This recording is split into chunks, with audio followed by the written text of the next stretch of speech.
Eagles. Eagles.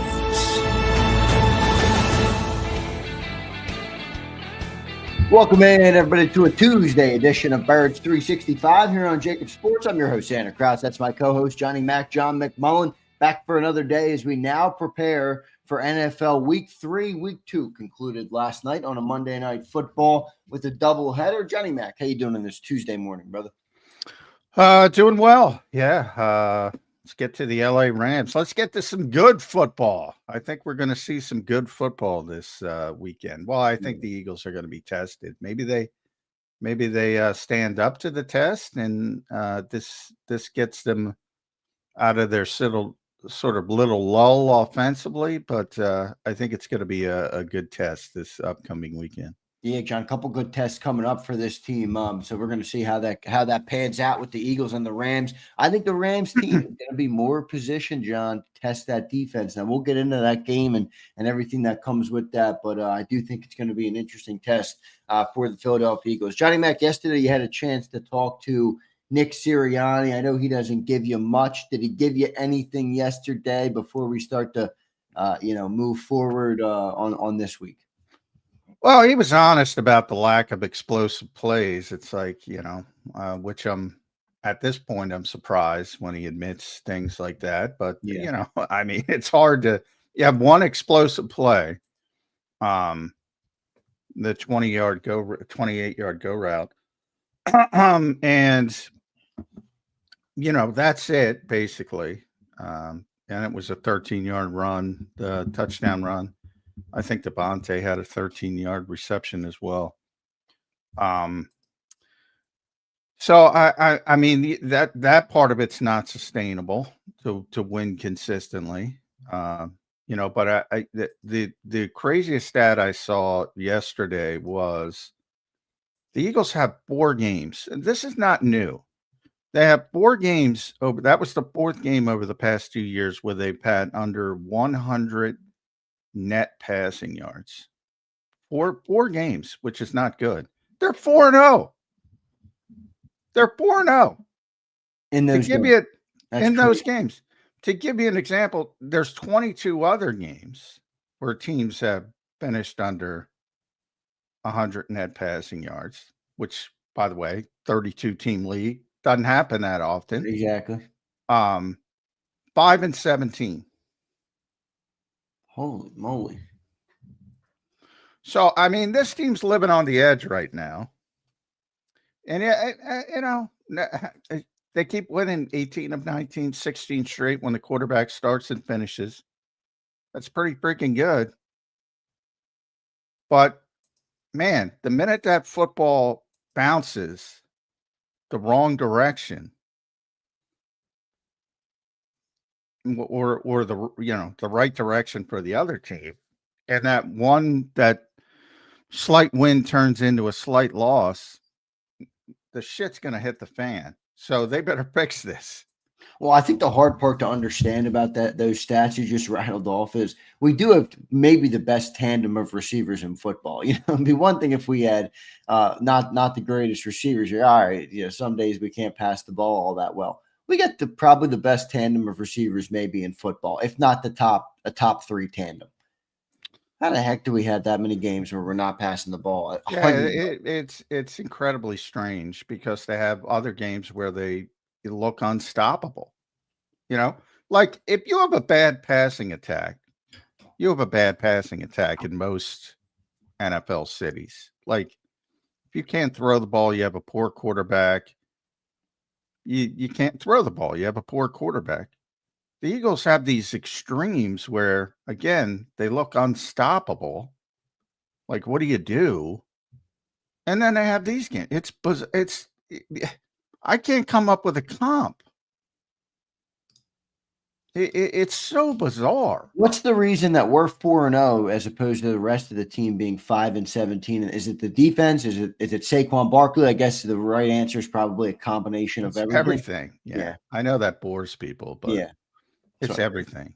It's the defense stepping up. It's a special team step. It's Jake Elliott banging 58-yard field goals after penalties. It's Braden Mann pinning people back. It's coverage on special teams. It's defense. It's, taking the ball away at the goal line.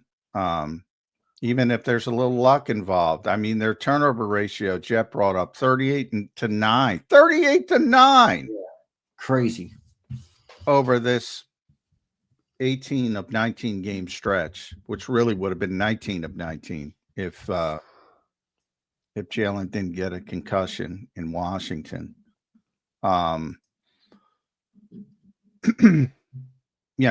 It truly is, and Nick said it again, it truly is the ultimate team sport.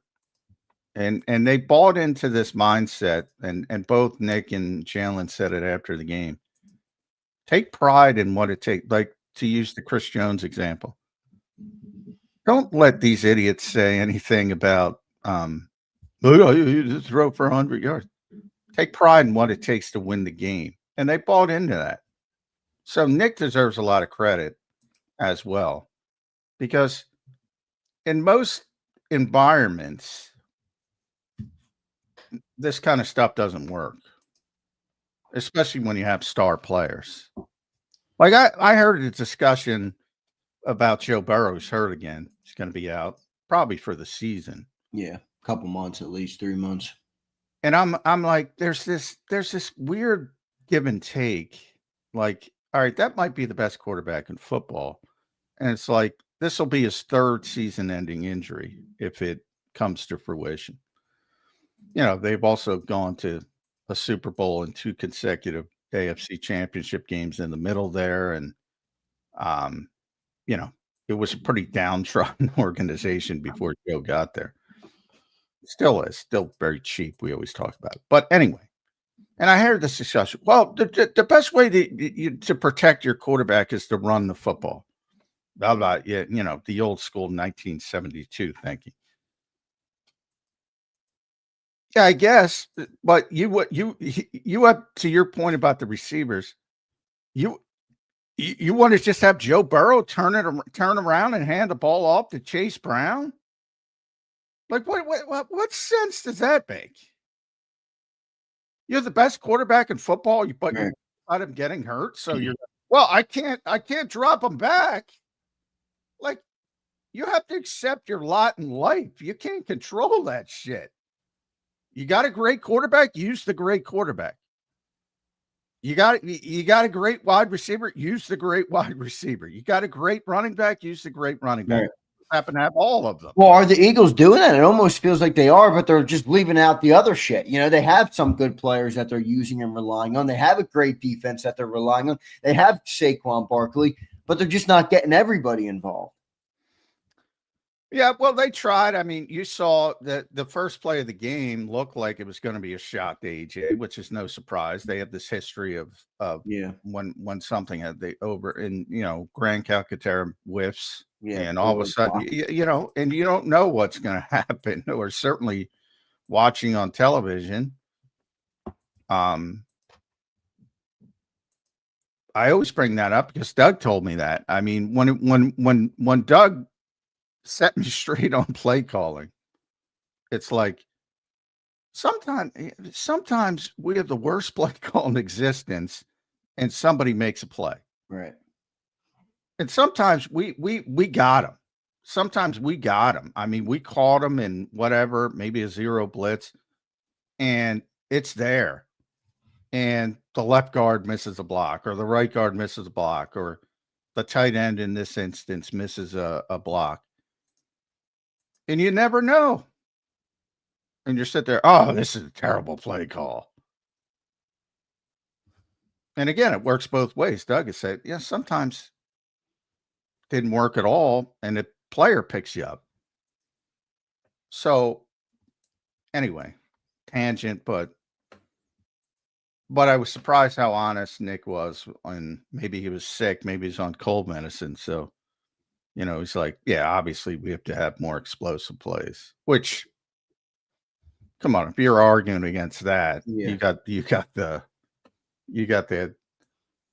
you're drinking the Eagles Kool-Aid if you're Well, arguing. are you under the impression that they're going to be able to do it again? And remember last year we talked about all the way up until the end. Basically, the margin for error is so small, maybe too small. You're not going to be able to go through the whole year doing it this way.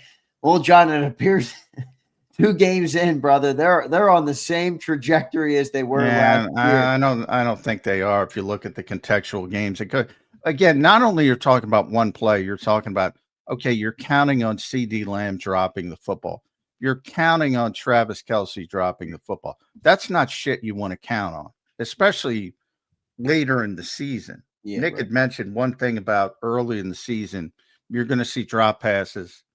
You're going to see missed tackles, especially the 2 things he mentioned. He's 100% right. That's exactly what's happened, not only in Philadelphia, but around the league, all over the place. That's going to stop at some point.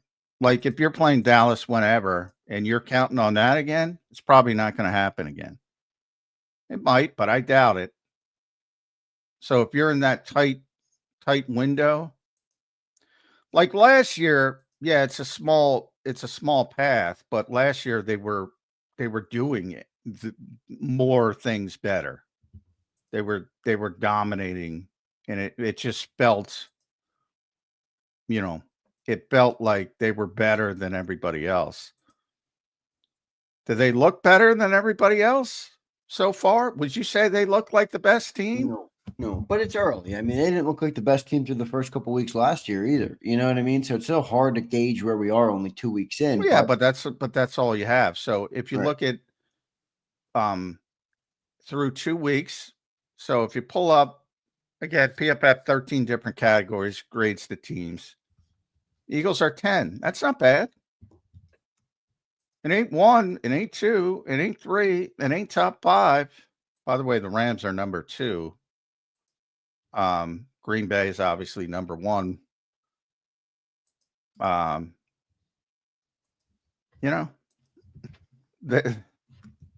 Until it happens, like nobody's going to believe it, but you're going to have that jaw-dropping moment when the drop pass turns into the touchdown, and all of a sudden there's 30 seconds left, and the Eagles are going to lose a game if they don't fix this issue, which they have everything to fix. And the issue, in your opinion, is what? Precisely the offense, the explosive plays, and moving the football effectively. Yeah. I mean, you can't win in the NFL with one explosive play consistently. You can't do it. You can't do it this week. I guarantee maybe it's just the personality of the game. Maybe the personality of the game, but the Rams are going to score some points. Right. They're much more positioned to take advantage of any inequities on defense. So they're going to score some points like they did in the playoffs last year in a crappy environment. It's not going to be a crappy environment. They're going to score some points, which means you have to score some points, and the personality of the game is going to be different. So that alone might help the Eagles ramp it up. And I think it probably will, to be honest.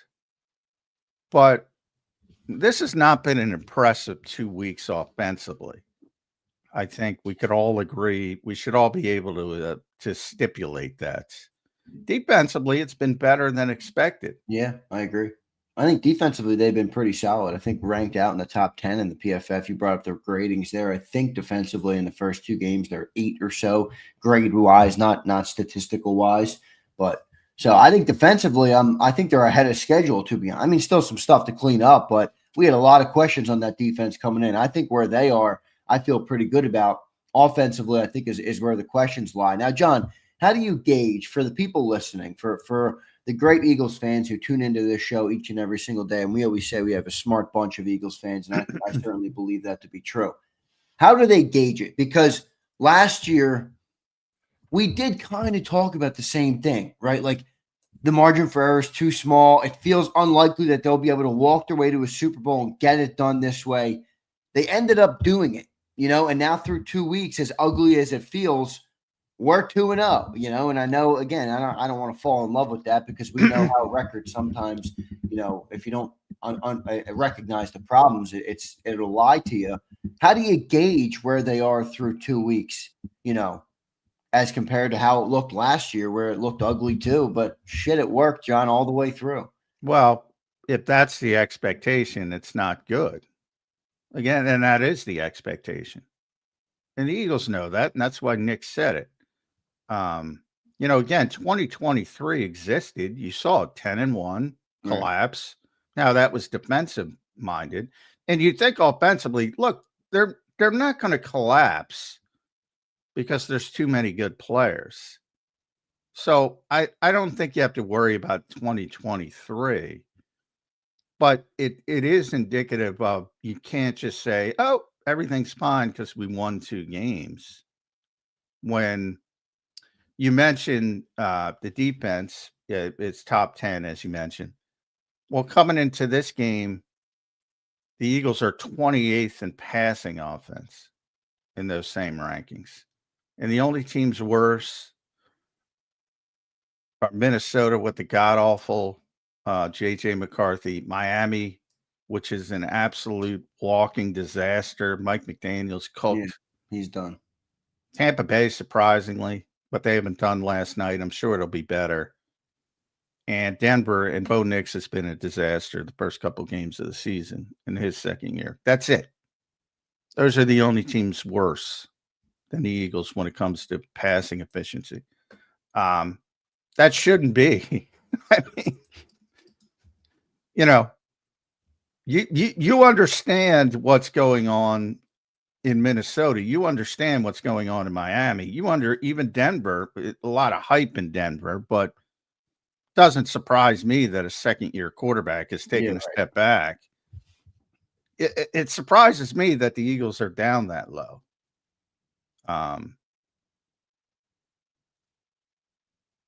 Shouldn't be, but we said that last year when they had these. Well, look, I mean, you're right in that a lot of stuff has to go right if they're going to be this. If they're going to keep up this offensive style of play, will they be able to get that type of luck and that type of ball to bounce their way 2 years in a row? It's a fair question, John. Real quick, we'll read a couple super chats, then we'll get the great Ed Kracz. I can't wait to talk to Ed. It's been a bit. I'm looking forward to it. ZZZ checks in. Rams and Bucks aren't going to let us get away with sloppy play like that. They're too well coached. I could see Puka and Tay torching us. They got 2 good receivers over there, John. Yeah, well, I mean, Puka, Devontae Adams, they're coming in here, by the way, to an offensive, the Rams, number 1 in passing game efficiency. So they're playing well early, small sample size, but they're a good team. I think the personality of the game will help the Eagles. They're going to have to force the issue a little bit more on offense. You can't just go into the shell. Part of it is they just go into a ball security shell too. I should bring that up. But we should get Ed Kracz in on this. Yeah. My buddy Ed Kracz stopping by. Let's bring Ed Kracz up right now from SI.com. You can read all his work over there with Johnny Mac. Follow him at KratzE. He joins the show right now. Eddie Kracz, how you doing, brother? Good to see you on a Tuesday morning.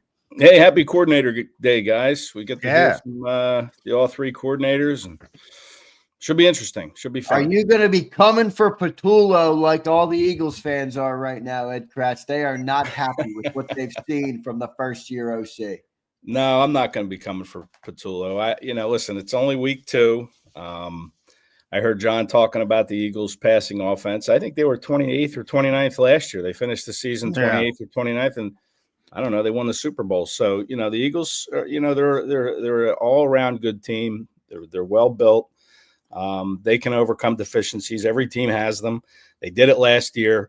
That's not to say that they can't get better. Obviously, on the offensive side of the football, they need to be able to move the ball further down the field than what we've seen so far. But I'm not coming for them. I think this is kind of a situation where you have to let this offense breathe a little bit. I have confidence that they'll figure this out and they'll get this thing on the right track.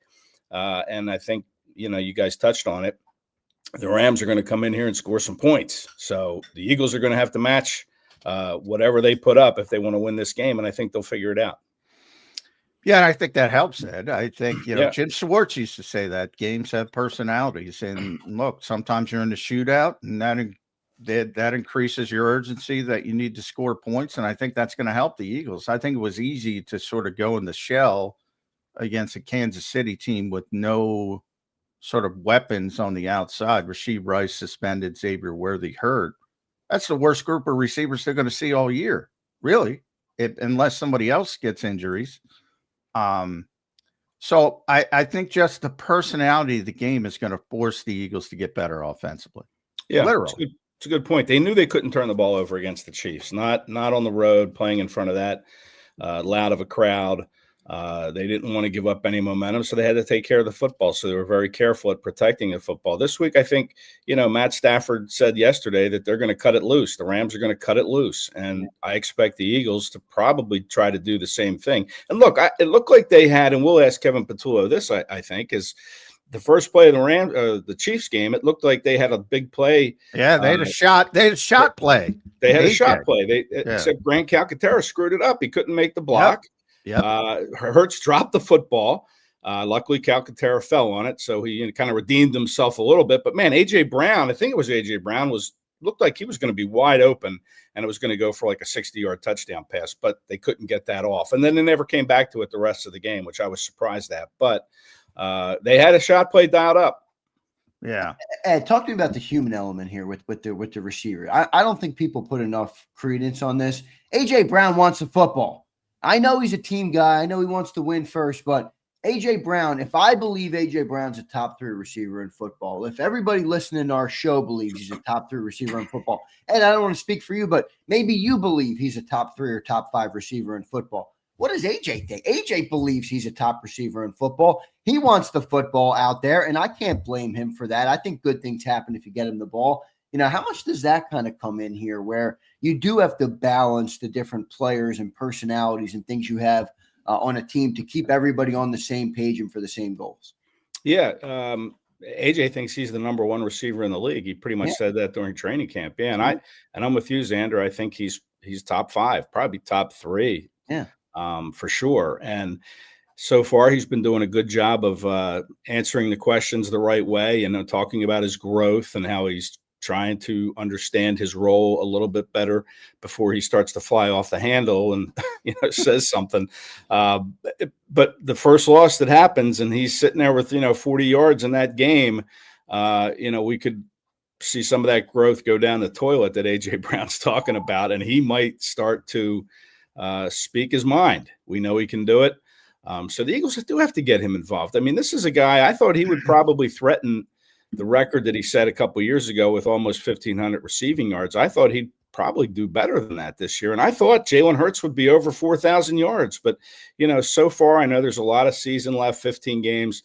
It's not pointed in that direction. So if the Eagles want to keep A.J. Brown from, kind of coming out and speaking his mind, they need to find a way to get him the football more than just, quick slants over the middle. They need to free him up and get him deep. Yeah. The running game, obviously, all of this really is built off the success of the running game, which hasn't been as explosive either. And that's part of the reason you have this. They only had 1 explosive play, really, unless you want to count a 15-yard face mask penalty in an entire game. They had a 1 explosive play and it was a big one to Devontae, the 50-50 ball that set up a touchdown and really sealed the game. But you can't sustain that, Ed. What have you seen from Saquon Barkley? A couple nice runs, the touchdown run. You saw the kick out block by Tyler Steen, Lane Johnson sealing, Cam Jurgens, big hole. That looked like 2024 Philadelphia Eagles. But overall, the running game has been much more difficult. What have you seen from that aspect of it? Yeah, you're right. Saquon had that 13-yard touchdown run. Really nice, well-blocked play. He had a 10-yard touchdown run against the Cowboys, too. But, he ran the ball 22 times this past week. His longest was 13 yards. He had to pick up some really tough yards. And that's concerning that they haven't been able to kind of spring him.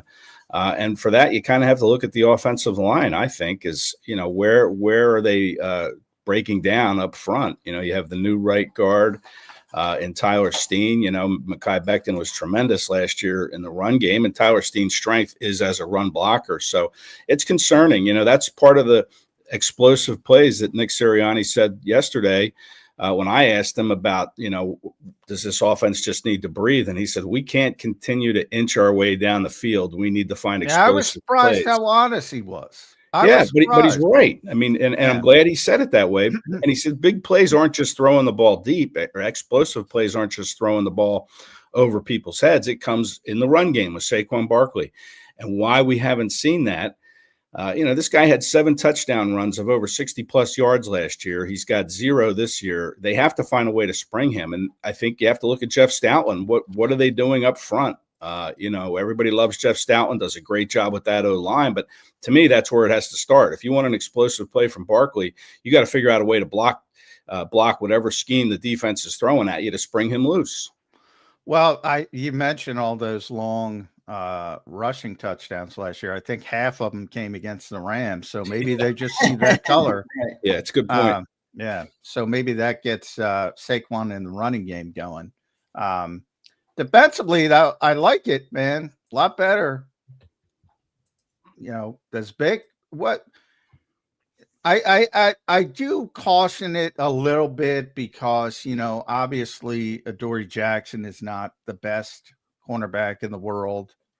And again, Kansas City was so limited. So I kind of predicted before that game, Ed, that the Eagles are going to look good defensively. So put that context on top of it.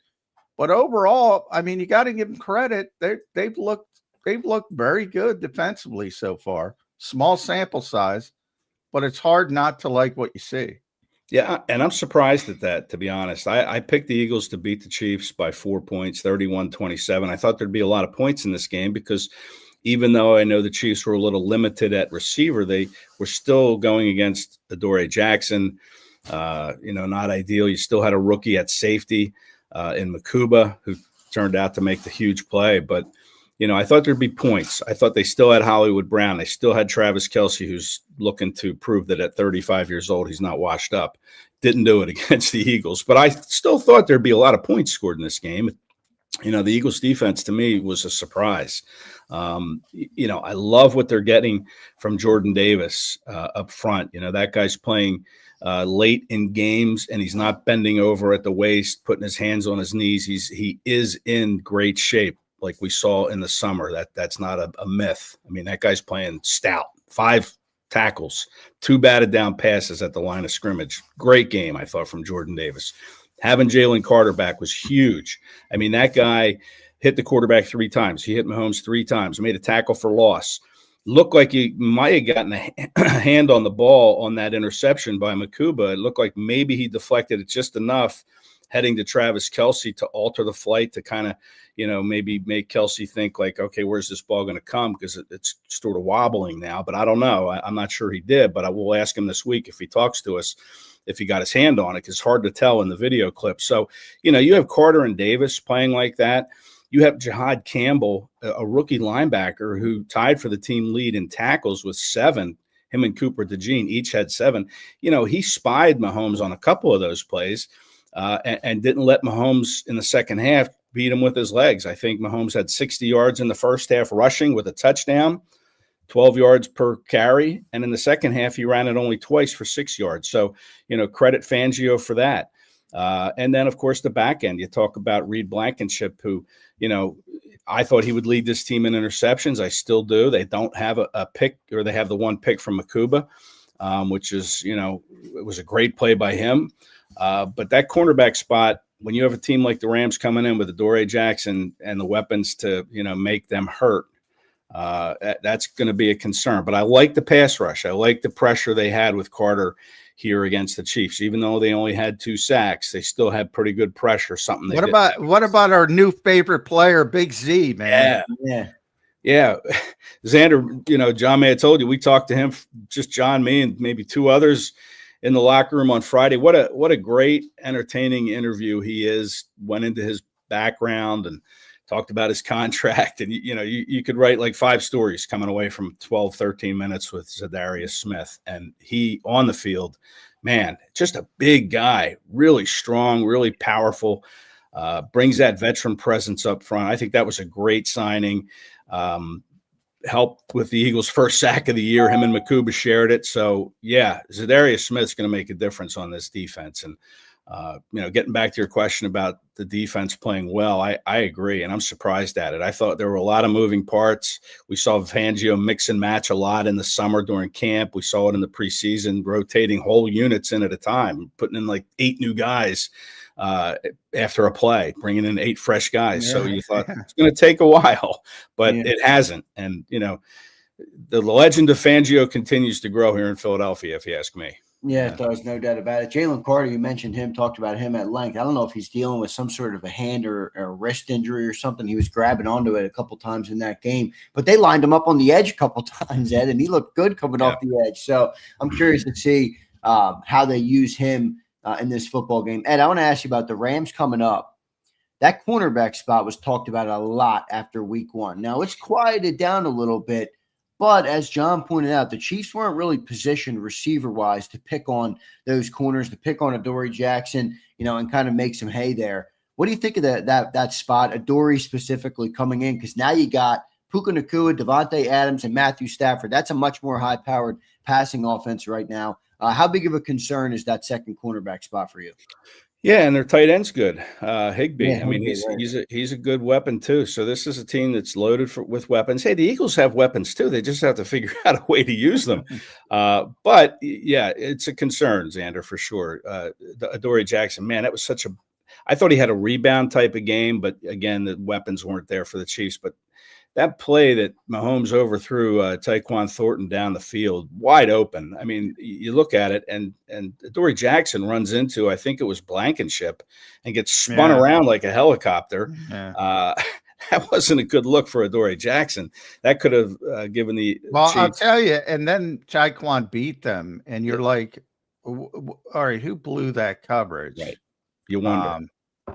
Well, I can tell you, PFF said Reed blew it, which I kind of think he did. Reed got a very, very bad grade, like his worst grade ever in this game, and mainly because of coverage. So I think those 2 plays specifically, they may be wrong, but they blamed him on Reed. So, Adoree gets a lot of crap. Probably not his fault. I'm not sure. And Fangio will tell us today, I'm sure. Yeah. He'll get to the bottom of it for us. But it's concerning. I mean, this team could come in here and light you up with explosive play after explosive play. And if the Eagles can't answer, it could be a long Sunday at the Link. But I believe in this offense. We've seen this offense light up the scoreboard before and make big plays. And I think they'll find a way. They know they have to find a way because the Rams are going to come in here looking to score points. And it's a concern, man. I mean, and what do you do? I mean, Jacorian Bennett came in for a handful of plays against the Chiefs, didn't look the best. There was a clip of him not getting off of a block on Mahomes' 13-yard touchdown run. Keely Ringo can't even get on the field on defense. I mean, that's how far he fell. So what do you do? I mean, the only other option is to put Cooper DeJean out there, but then who plays the slot? It's just and both Nick and Vic seem to have no interest in moving Cooper outside right now. No, they want to keep. Vic said that. Yeah, he wants to keep Cooper outside, but I think there could come a point if the Rams come in here and hang 35 on him with 3 or 4 big explosives, then we could see a change. Heading to Tampa, the House of Horrors down there at Raymond James Stadium the following weekend. Yeah. So it's a concern for sure, but I don't know what the answers are other than DeJean at this point. Does Howie pull off some other kind of trade? Maybe. I've heard this possibility is Darnell Savage, slot player, safety down in Jacksonville. I've been told that he's always Jacksonville. I know this would be the trifecta if they make the trade for Darnell Savage, but I was told that Savage is on the block. He's not happy. He's not starting. He's not playing much down in Jacksonville when he wants out. So does Howie make the call and bring him in, and you plan a veteran? And Howie's been warming up that GM down there with a couple trades, as you mentioned. The new guy. Come on, get him and then Ed, make it the quadfecta and go for Trayvon Walker too while they're at. We got Steve Smith. We're good now. And the famously bad movie Draft Day, the GM that Kevin Costner takes advantage of is the Jacksonville GM, Jeff Carson. So James Gladstone is Howie Roseman's Jeff Carson. There you go. Well, I mean, what has he given the Eagles so far that's helped them? I mean, Tank Bigsby, he couldn't really get on the field. And let me tell you, John Mechie is He not was out there on. Yeah, but he didn't get the ball. I mean, well, they kick it. Mechie is not a kickoff returner. No. Did you see Mechie return kicks? He No, struggled. it wasn't good. Going toward the line. No. He doesn't have that burst that you want to It see. reminded me of Quez Watkins. Quez used to do that. They were like, well, Quez is fast. Let's put him back there. And he would tiptoe towards the contact. Right. And I think you got to hit it if you're a kickoff returner. Right. You got to get up in that pile and see if there's a crack you can slip through and break something big off. So, Michael Clay will give us all the answers today when we talk to the special teams coordinator. Future head coach, according to the great Merrill Reese. Michael Clay. Could be. He's had a good unit the last couple of years. He's had a great. I mean, how good is Braden Mann? We want to talk about. Nobody wants to talk about the punter. I want to talk about the punter. That's one of the best pickups the Eagles. Remember how bad Aaron Cepas was? Anybody? Aaron Cepas. Oh man, I'd forgotten his name. Thanks for jarring that little cobweb loose up here, John. Yeah, you're right. I mean, man's been fantastic, and so is Jake Elliott. I mean, Jake's great too. Yeah, they were asking him on the sideline, "Hey, are you in range here with the wind and everything?" And then they take a flag, move 5 yards back, it becomes a 58-yarder, and he still drills it through. That was great stuff. I thought, my God, that's going to mess this whole thing up. I mean, 53 yards wasn't long enough. Yeah. Now it's 58. And what was Charlie Hewlett doing there with the ball? Nick was not happy with that call. Obviously, he was in the official's face going off the field at halftime, and it looked like the official was going right back at him, and there was someone standing between them, or who knows what would have happened there. But yeah, I don't know what Hewlett did. Again, Michael Clay might tell us what happened, but you're thinking, man, Hewlett's the new guy. He can't make that mistake. Right. Yeah. But I don't know what exactly he did there. He's a veteran too. He's a new guy here, but but Elliott took that mistake right off the board by just smashing it right down the middle from 58. Well, I mean, guys, it is impressive too, because last year, as we've talked about, Jake was 1 for 7 on 50+, and the one he made was 50 yards. Yeah, this year he's 3 for 3 on field goals, and all 3 of them are over 50 yards. So he's definitely back, Jake Elliott, which is a good. Yeah, you're absolutely evidently right. Had some kind of injury last year, which he admitted now, but didn't tell me what it was. But I think Rick Lovato was a little bit of the problem. Rick was struggling. By the way, Rick is with the Chargers. Cameron Dicker now, who's by the way, Dicker the kicker is the most accurate field goal kicker in NFL history. Small sample size, but remember the Eagles brought him in for. Yeah, I remember that. The Eagles found him. They discovered Cameron Dicker. Is that his name? Cameron Dicker? Cameron Dicker. Yeah, Cameron. So that was Dicker the kicker. Yeah. Dicker the kicker. Yeah, what a nice guy too. He was so grateful to have a job and be here. I'm glad it's worked out for him in San Diego or Los Angeles. Yeah, it has. That's the only thing that hasn't worked out. I'd like to be in San Diego rather than Los Angeles. San Diego's beautiful. They should have stayed there. Yeah, I agree. But they're still drawing fans there. I mean, it's a beautiful stadium so far. Yeah, it is beautiful. All right, you're the official. I guess I hate talking about this, but I got to bring it up. You're the official tush push guy because I've checked out at Sports Illustrated. I don't give a shit about this play. I want it the fuck out of there. They can't officiate it.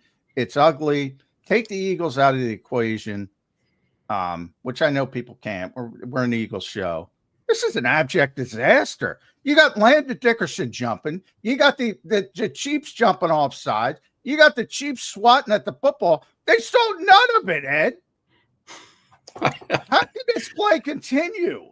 Yeah, listen, it's going to be banned for sure. You got Dean Blandino on the telecast saying, "I'm tired of the tush push guys." I'm Dean Blandino. I'm the same way. I'm like, stop this, stop it. And I'm with him. I think, listen, let's get rid of it. Let's stop talking about it. I think Jalen Hurts will be fine with his legs picking up first downs. Locally, when you do bring it back, the Eagles are going to be freaking fine. They're going to still be the best quarterback sneak team in football. Yeah. Because of the quarterback. Yeah. I thought it was hilarious yesterday when Nick was comparing it. I think someone asked him about the safety of the play and how, Are you worried about injuries? Which there haven't been any No, injuries. there's no injuries. That's Nick was funny when he said, well, it's kind of like the NFL took away space on the kickoff for safety reasons. Now you don't have that, whatever it was, 20-yard gap between players running full steam at each other. So he said they took away the space, and there is no space on the tush push. So it's a safe play if you look at it from that perspective. He's comparing it to the new kickoff rules. Well, I thought the safety part of it was bullshit. But I also, when the NFL talked, that was just a dumb way to attack the problem. But, Nick was also going like, well, they slowed it down like it was the Zapruder film. No, he jumped off sides. Good God. Yeah, you're right. That's what he said is they slowed it down. It's compared it to pass interference. You can't see it in real time. But my Lord. When you slow it down, it's like, yeah, that was a PI, or no, that wasn't a PI. But to me, it was pretty obvious when you see that play. When you saw that play on Sunday, you said somebody moved there. It's just that nobody was all moving at once. Everybody was moving at different times. So there was something going on, and the officials just chose to swallow their whistles. And maybe that's if you're a conspiracy theorist, maybe that's it. Maybe the NFL has told them, listen, just let the play go. Don't worry about anything, and everybody will say what a disaster it is, and the owners will see it, and then next year we'll get the whatever the vote requirement is. 24 owners have to vote to ban it. But maybe that's it. Maybe it's a conspiracy theory to just let the play run, let the controversy sit there and brew, and then it'll be gone next year. Yeah, well, the officiating thing is the perfect excuse that they need to get rid of it. So they are going to get rid of it. Ed, I want to ask you, how do you gauge Jalen Hurts through the first couple games of the year? Where are you on Jalen? How do you think he's looked? He's in year 5 now. Obviously, a Super Bowl MVP. Obviously, he has all the accolades. And now trying to continue that play with this team and this offense. Offense has been stagnant. How do you grade Jalen Hurts so far through the first couple games? Well, I'm a big wins guy, Zander, and that's how I judge a quarterback, more or less, is based on wins. I know it's 11 guys out there on the field at once, and everybody pitches into the victory, but the quarterback is the one in the spotlight. He touches the ball every play, and the Eagles are 2-0. So just based on that, I'm going to give him a high grade. I'm going to go a little higher with the grade because he hasn't turned the football over. That's a big emphasis for this team. Remember last year in the first 4 games when they're 2-2, he's throwing interceptions. And, I think he's playing smarter. I think he's playing more patient. He's not forcing things. And he's not turning the football over. So when you look at that, coupled with the fact that he's won, I'm going to give him an A. I think he's playing the way you need to play to win football games. Ask me in a couple weeks if it's still an A. Might not be. Maybe he turns the football over once they start, taking the wraps off of this offense a little bit. But right now, I give it an A. And if he was throwing the ball for more yards, he still doesn't have a touchdown pass. Which maybe I'll go an A- when I throw that in there.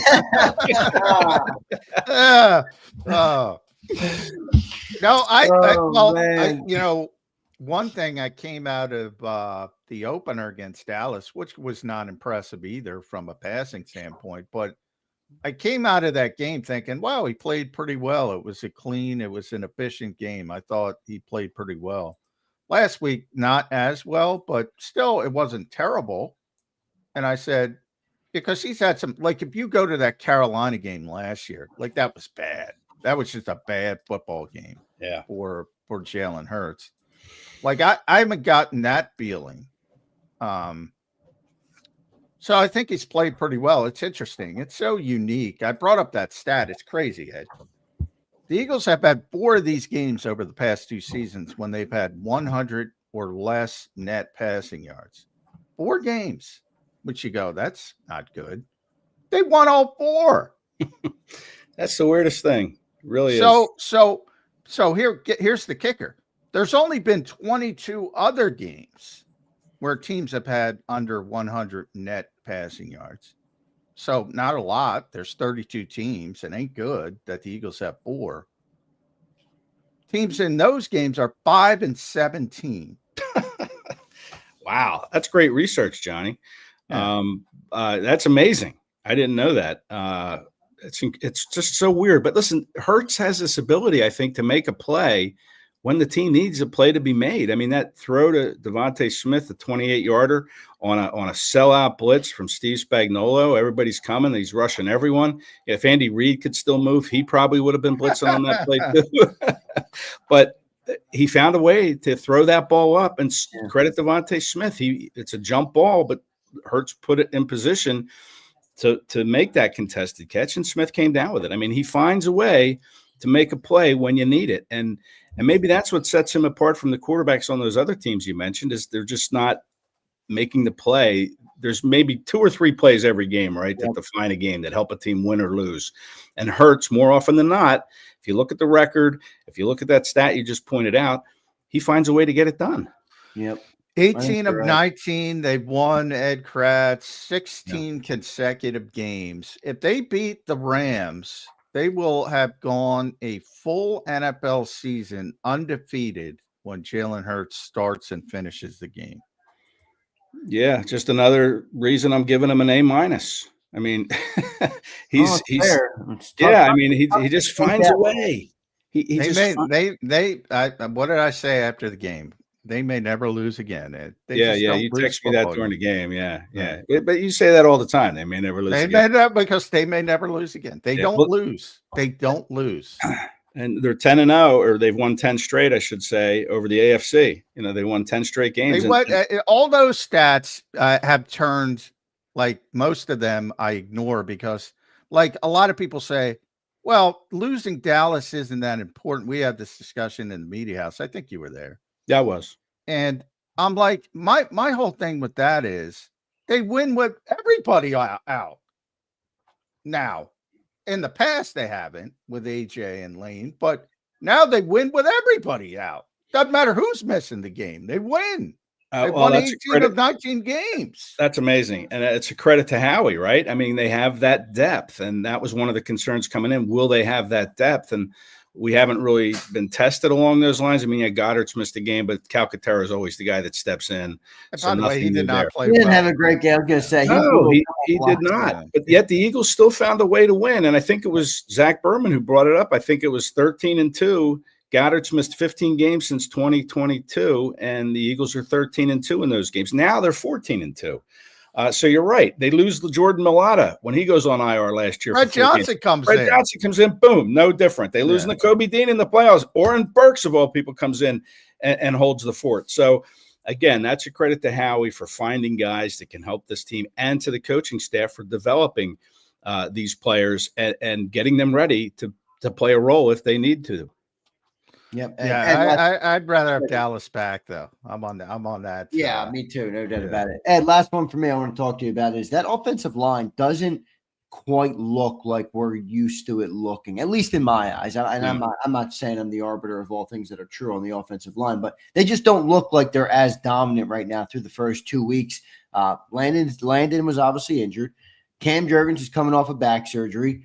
Tyler Steen is a new addition to the offensive line. There is a lot of turnover there, a lot of change there, or a lot of injuries and different contexts there. What do you think of the offensive line so far? Have you noticed any concerns there through the first 2 weeks? Yeah, I'm with you there, Zander. I mean, I mentioned it with Barkley is, you have to start up front when it comes to getting Saquon Barkley over 100 yards again, or springing the home runs that he hit so often last year. And it starts there. And I think a lot of it is, the offensive line has to act kind of as one unit, good communication, good chemistry, understanding what each of them are doing. And that line just has not played together that long. Even during training camp, Cam Jurgens missed some time with a back issue early in camp. They had some guys sit out. Lane didn't practice all the time. So really they didn't have a chance to develop that chemistry and that, that an offensive line needs. And now we're seeing it here in games, trying to come up with that chemistry and that cohesion. And I think they'll get there. In fact, if you look at the track record, I'm sure they'll get there. But with Dickerson's back, you never know when that's going to act up. He's got the back, he's got the knee. Cam Jurgens has a back issue. So you hope that it can stay healthy so they can continue to build chemistry on this line, because I think that's what's missing, is just the fact that they haven't played much together all summer long, especially with the new piece in there, Tyler Steen. So they got to get it fixed. In Stoutland, we trust. I think they will. The talent's too great for them not to. And I think as the year goes on, you'll see that, you'll feel more comfortable about what they're doing. At Kracz E. Make sure you follow him on the X platform, NFLSI.com/NFL/Eagles. You can read him. He'll be the official Tush Push guy moving forward because I have tagged out of that battle. Hey, that one's on you, my friend. All right, man. Listen, I love a good Tush Push. Yeah. Well, I didn't like the way that sounded, actually. I take that back. They're going to be coming for you. Yeah. Now, see, if we were WIP, we would take that clip and use it for 16 years. Well, let's not do that here on JAKIB Media, please. No, we will not be doing that. I have too much respect for the great Ed Kracz to loop that one, my friend. Yeah. All right. Great. So, listen, some things to keep an eye on this week, I think, are the injuries, right? With Dickerson, how did he come out of the game? Jalen Carter, like Zander mentioned earlier, what's going on with the wrist? Who else? Maybe got a little nicked up? Jordan Davis, but that looked like it was just cramps, not a hamstring. I was worried it was a hamstring because they were massaging his hand. You usually don't get cramps in your hamstring, but you can. I got them before. And it was 90 degrees down there. I mean, that was such, that was such a gutty, resilient win by the Eagles on Sunday. Yeah, it was hot, man. It was weird. Right. To overcome the heat, to overcome the motivation the Chiefs had to win that, to get payback for the Super Bowl. And yet it kind of bothers me. Nobody's talking about that nationally. Everybody's talking about the Tush Push and how, the Eagles, they didn't have the Tush Push. They wouldn't win the game. Overwhelms everything. It does. That has nothing to do with the Eagles' success. Very little. I'm not going to say nothing, but it was just, in my opinion, it was one of the better wins they've had in a long time. Take the playoffs out of it, one of the better regular season games I can remember them winning, given the adversity that they were facing and overcoming it and finding a way to win 20-17. Just a fantastic win that probably isn't getting talked about enough because, like you said, the Tush Push overwhelms everything. Yep. Yeah. Well, that's Tush Push lover right there. And we appreciate it, my friend. Appreciate you being here today. We love talking to you on Birds 365. Have a good one, brother. We'll talk to you again soon. All right. Thanks, guys. Bud. There's Ed Kracz joining us here on Birds 365. Great stuff from Ed Kracz here today. Good stuff, John. A lot of interest. Ed remains much more optimistic, John, than I'm ready for when he joins the show. I love it. It's welcome. I appreciate it. Ed's the good cop. I'm the bad cop. Yeah, you are. That's just how that setup goes over there at SI, Johnny. There's no doubt about it.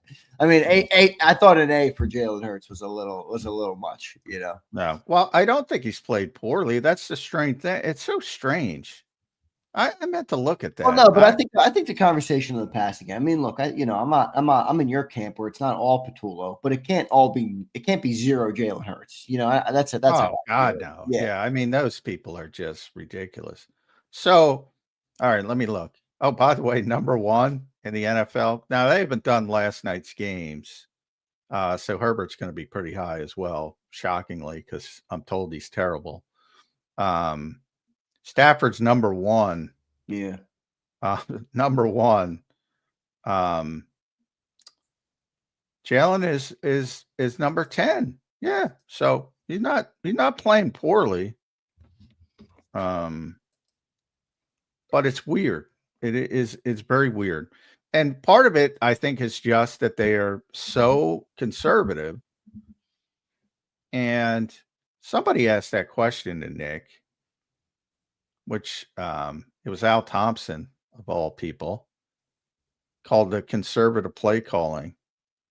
And I thought that was a good question. And Nick answered, obviously deflected a little bit, but Thompson, why do I not know that name? Al Thompson? Well, he's not one of the norm. That's why I say it's not one of the normal guys you're going to hear of, but yeah, I thought it was a good question because they are way too conservative. I think that's the biggest problem. They're just so hyper focused on ball security, and it's worked. Again, 38 turnovers, 9 giveaways in this 18 of 19 game stretch, but it limits your ability to create explosive pass plays if you're going to be that conservative. Like, they never throw the ball down the field. They tried a shot. They didn't get it. They got the shot later in the game. But overall, like, his depth of target is a career low, Jalen Hurts, through 2 games, if it continues. What is it, like 6 yards, 5 yards? About 6 yards. Yeah, right about 6 yards. Which is a career low for him. It would be. Obviously, it's very small sample size, but yeah, they're just not throwing the ball down the field. Just not doing it. And I don't know if that's the way you consistently win, but they've consistently won. So I guess that's their take on it. Interesting stuff. John, we got some super chats we'll get to right now. I want to welcome and thank everybody for being here this morning on Birds 365. We got a great crowd in here as always. Appreciate all of you guys being here and appreciate Ed Kracz for joining in today as well. Let's go to some super chats. Brandon Howard becomes a YouTube member. Thank you, Brandon Howard. We are doing a jersey giveaway today after the show. So stay tuned, everybody, on Birds 365. When we wrap up at 10 a.m., I will stay on and we will do a jersey giveaway today for the great people of JAKIB Nation. So thank you, Brandon Howard. Sasha R checks in. What's up, Sasha? $20 super chat. Thank you, Sasha. He says, this is more of a reference and not a comparison. Patriots during their dynasty had seasons when they had very shaky, ugly, and slow starts in September, but they came out with wins. Can the Eagles be viewed that way? Sure. I think it's very important when you play those games to get out with wins. I think it's very important. I think it's very good. When you're not clicking on all cylinders and you somehow find a way to get out with the victory. I mean, that's a heck of a lot better than the alternative. So, yeah, I think it's a very positive thing. And they're 2-0. They have a chance. To me, this is the most difficult stretch of their schedule. This is it. It finishes with the Rams here in Tampa Bay, at Tampa Bay. They're 2-0 already. You know, the only thing I was worried about is the catastrophe of 1-3. They're not going to go 0-4, but all right, that's already off the table. They've already persevered twice. Yeah. They might go 4-0. I think this Rams game is going to be the toughest matchup of the early 4 games. I think Tampa, I thought, was going to be – Tampa's good too. There's going to be a tough matchup too, but they're not quite clicking yet. The Rams are kind of clicking right now. If you look at their grading, they're really good, right? I think Best they're team like in football. Yeah, PFF. yeah, they're up there. So they're playing well offensively, do pretty good defensively as well. Remember who the best team in football was entering week 3 last year? The New Orleans Saints, right? Yeah. And the Eagles. Now, they needed a miracle to win that game. For people that forget, the Keystone Cops play where they ran into each other and Dallas Goedert took a 60-yard pass to set up the win.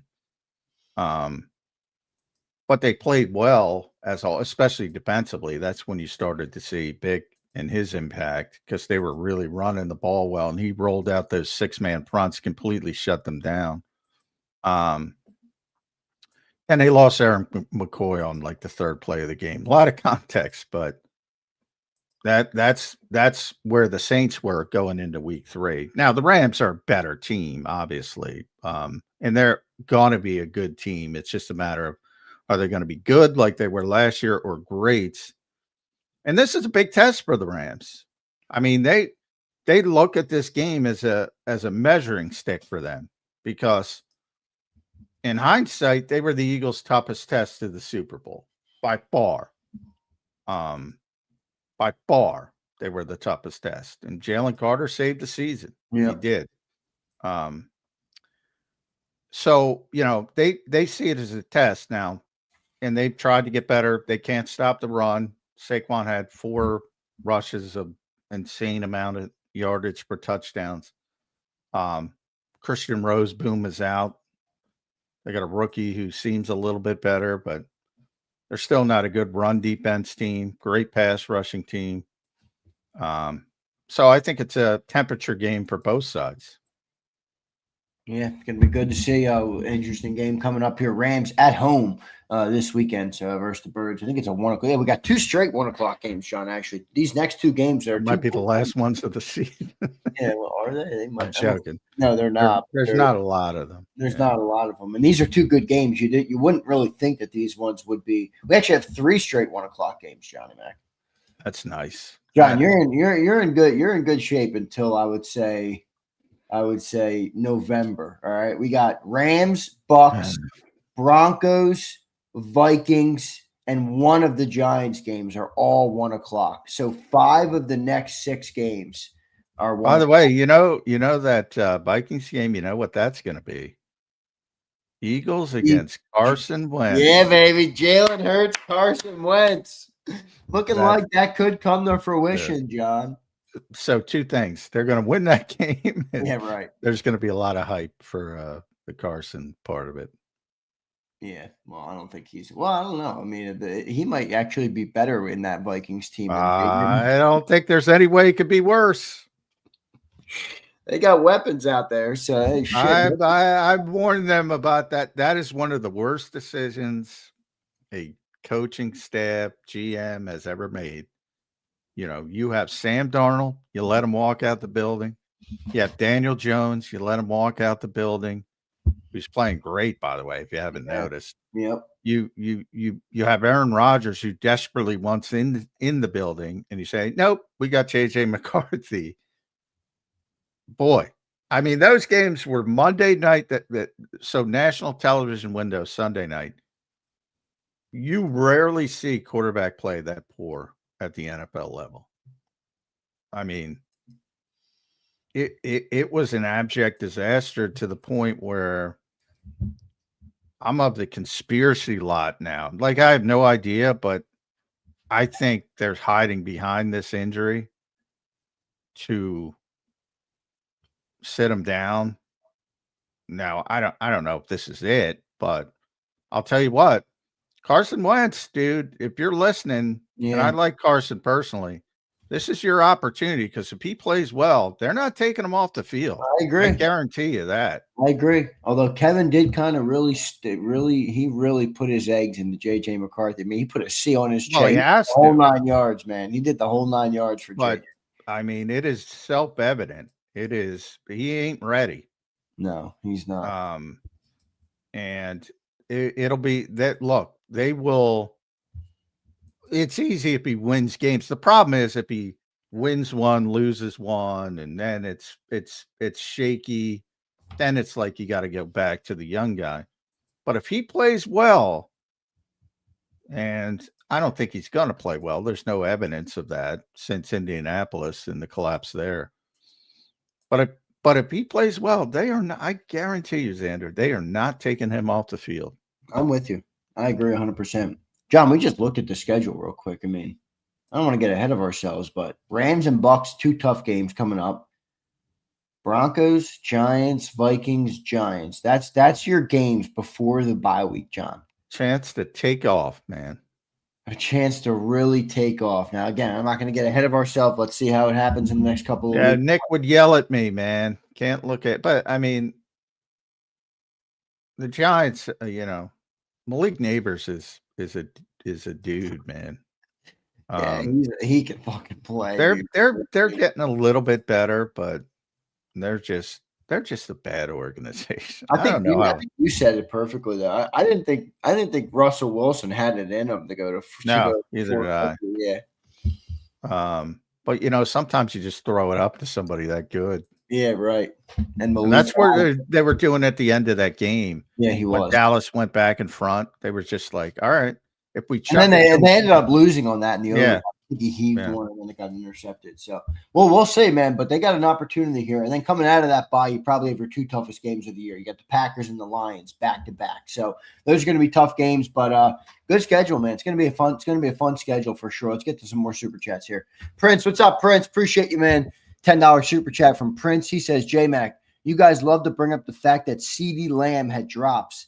Did we forget that Saquon had a drop against the Falcons last season? It's football. That stuff happens. Yes, we need to do better. Well, that's exactly what how many times, Prince, you've been around here for a long time. How much I bring up the Saquon drop against Atlanta? Yeah. Here's the point. Do you think Atlanta's counting on a Saquon drop and saying, hey, yeah, that stuff happened? No, the point is you can't count on that. Actually, and Saquon's more susceptible to drops than CD Lamb. If you want to count on CD Lamb and Travis Kelce dropping footballs in key situations, by all means, do so. I'm saying that's probably not the path you want to victory. That is the least controversial thing I've ever said. You get a break, you take advantage of it. And the Eagles got a break, but you don't want to assume that that's going to happen. Just like Xavier Leggett, who's not as accomplished in Carolina in that game. I said the same thing. You got a break. Take advantage of it. The Eagles did, but that's not what you want to count on week to week to week. And certainly Atlanta's not saying, oh, yeah, that's good that Saquon dropped the ball. It's good for them in the fact that they won the game. But if that happens 98 times out of 100, he's going to catch the ball, or another running back is going to, and the game's going to be over. That's all I'm trying to say. And when the game is over and it goes in the negative direction, people are going to drop and say, what's wrong? Well, you know what's wrong already. My only point. Yeah, I hear you. And you did talk about that Saquon drop a lot. Prince, appreciate you, brother. Let's go to one more here. We got Brian Pumper. What's a show without a Brian Pumper super? Here's Pump. Fellas, I don't know how we can cover Puka and crew. And Stafford has a rocket arm, and Verse and Puna Ford will be a nuisance. Leaning Rams until we play better. Pump, you were leaning the Cowboys. Pump always leaning. Yeah, he's leaning always the opponent. The Eagles are going to go 0-17 according to Pump.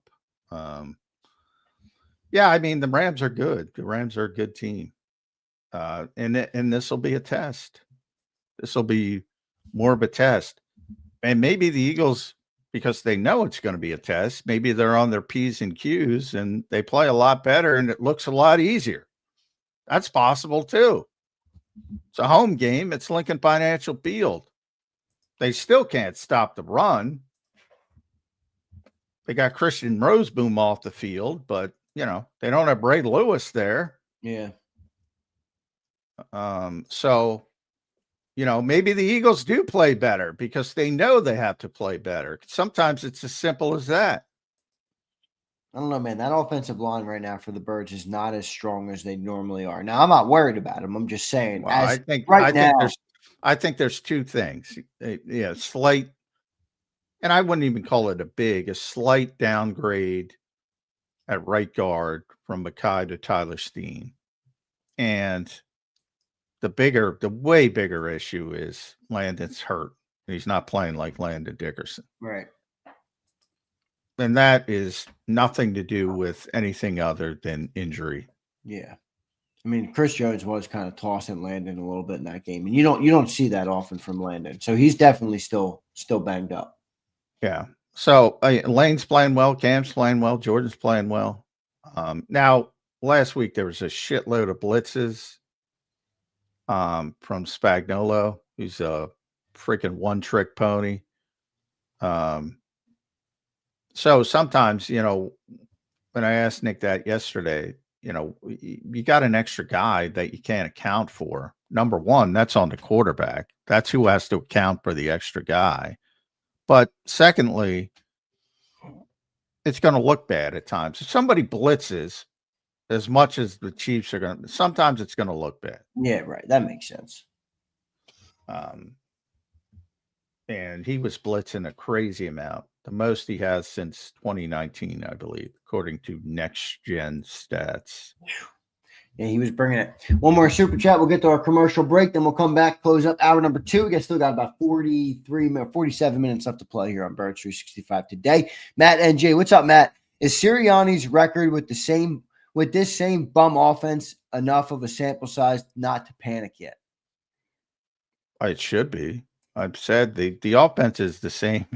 Yeah. It has been. The offense is built around the quarterback. That's why it looks the way it looks, no matter who the offensive coordinator is. And you should have a pretty large sample size of winning to say you shouldn't panic. But it would be nice that they would be more consistent, but you're probably not going to have that. Let's be honest. You're going to have these games mixed in. And you're going to have Pittsburgh games mixed in and Washington games and Kansas City Super Bowl games mixed in. Where you say, why can't they do that all the time? It's just what it is. Yep. No doubt. Jason A-Team checks in. What's up, A-Team? Thanks, everybody, for the super chats today. We will have a giveaway after the show today. Jason says, what's up, JAKIB family? 2-0. Still worried about AJ is more hurt than they're leading on. Rams are going to be one of our toughest opponents. If Jordan Davis keeps playing this way, are Eagles paying him? Good questions there. Start with the AJ Brown. I don't think AJ's still hurt, right? No, he's not hurt. No, he's not hurt. I don't know what else to say. I mean, he specifically called me aside to say, thank you for saying the bullshit decoy talk. Yeah, right. Last they called a deep shot on the first play of the game, and you had the guy beat, missed the block. Right.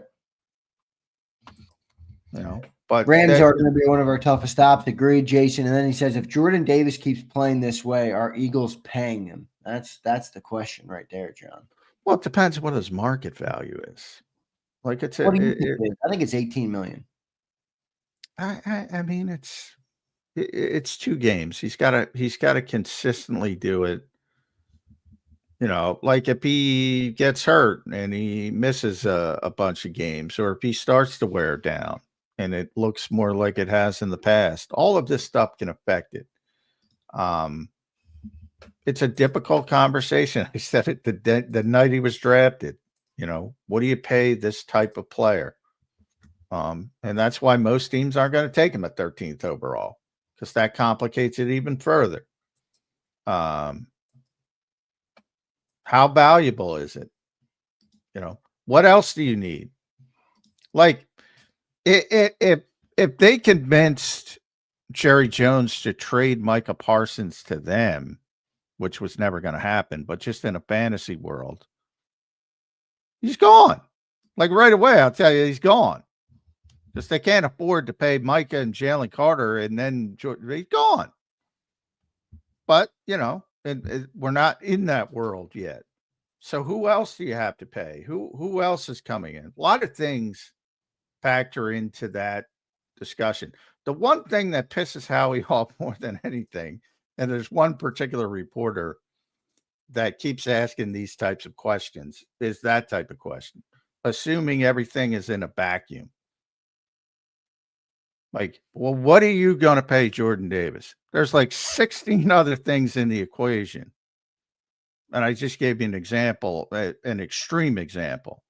Like if you went over the top to sign a big time edge rusher, well, he's out the door because you have to pay Jalen Carter as well, and he can't play. So it's not a vacuum. So there's a long way to go before those discussions happen. But if he keeps playing this way and the Eagles don't feel they have to go get an edge rusher, like Zadarius Smith is great for this team right now, but he's only, he's very late in his career.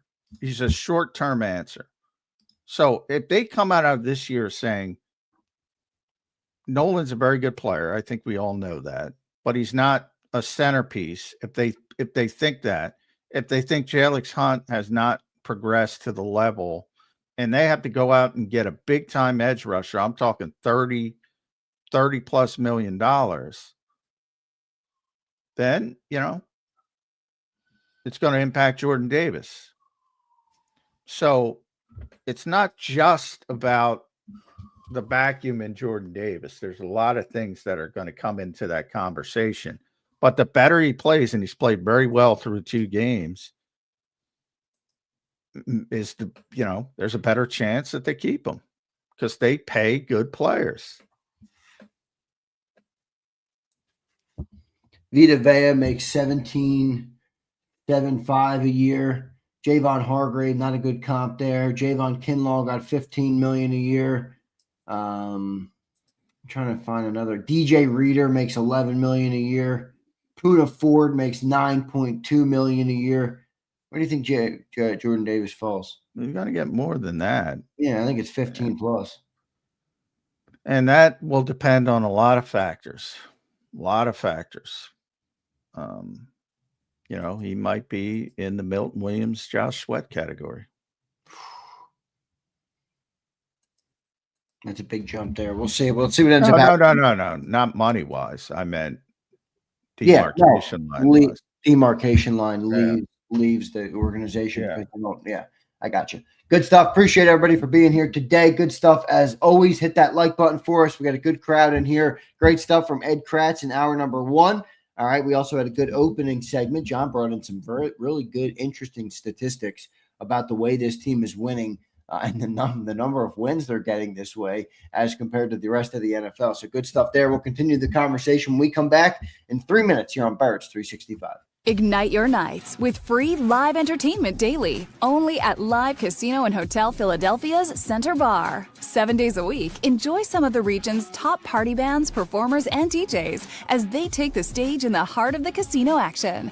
Great cocktails, live music, and lively moments. It's all happening at Center Bar at Live Casino and Hotel Philadelphia. Visit livecasinophilly.com for more details and the complete list of upcoming events. Must be 21 or older. Gambling problem? Call 1-800-GAMBLER. This is Eric. When he got injured in a car accident, he called Morgan & Morgan. He not only gets a lawyer, he gets trial lawyers like Sam and Jessica, who are in it to win it. He gets his own investigators with briefcases, leather ones. And if you ever have questions, our customer service folks keep things rolling. Injured? We're your army. Morgan & Morgan, America's largest injury law firm. Welcome to the Jet Setters and the High Rollers, to the Shot Takers and the Tastemakers. Welcome to the Viewfinders, the Thrill Seekers, and the Night Owls. Welcome to everything you could possibly want on one 5-mile island. Welcome to the Wildwoods. Book your stay today. In our hometown, we all look out for each other. We go the extra mile to lend a helping hand. We step up to keep our communities going strong. And at Independence Blue Cross, we're here to keep you going strong. We've been deeply rooted in our communities for more than 85 years. And that connection to members has earned us our spot as the #1 health insurer in the region. So while you look out for your neighbors, know IBX is always looking out for you.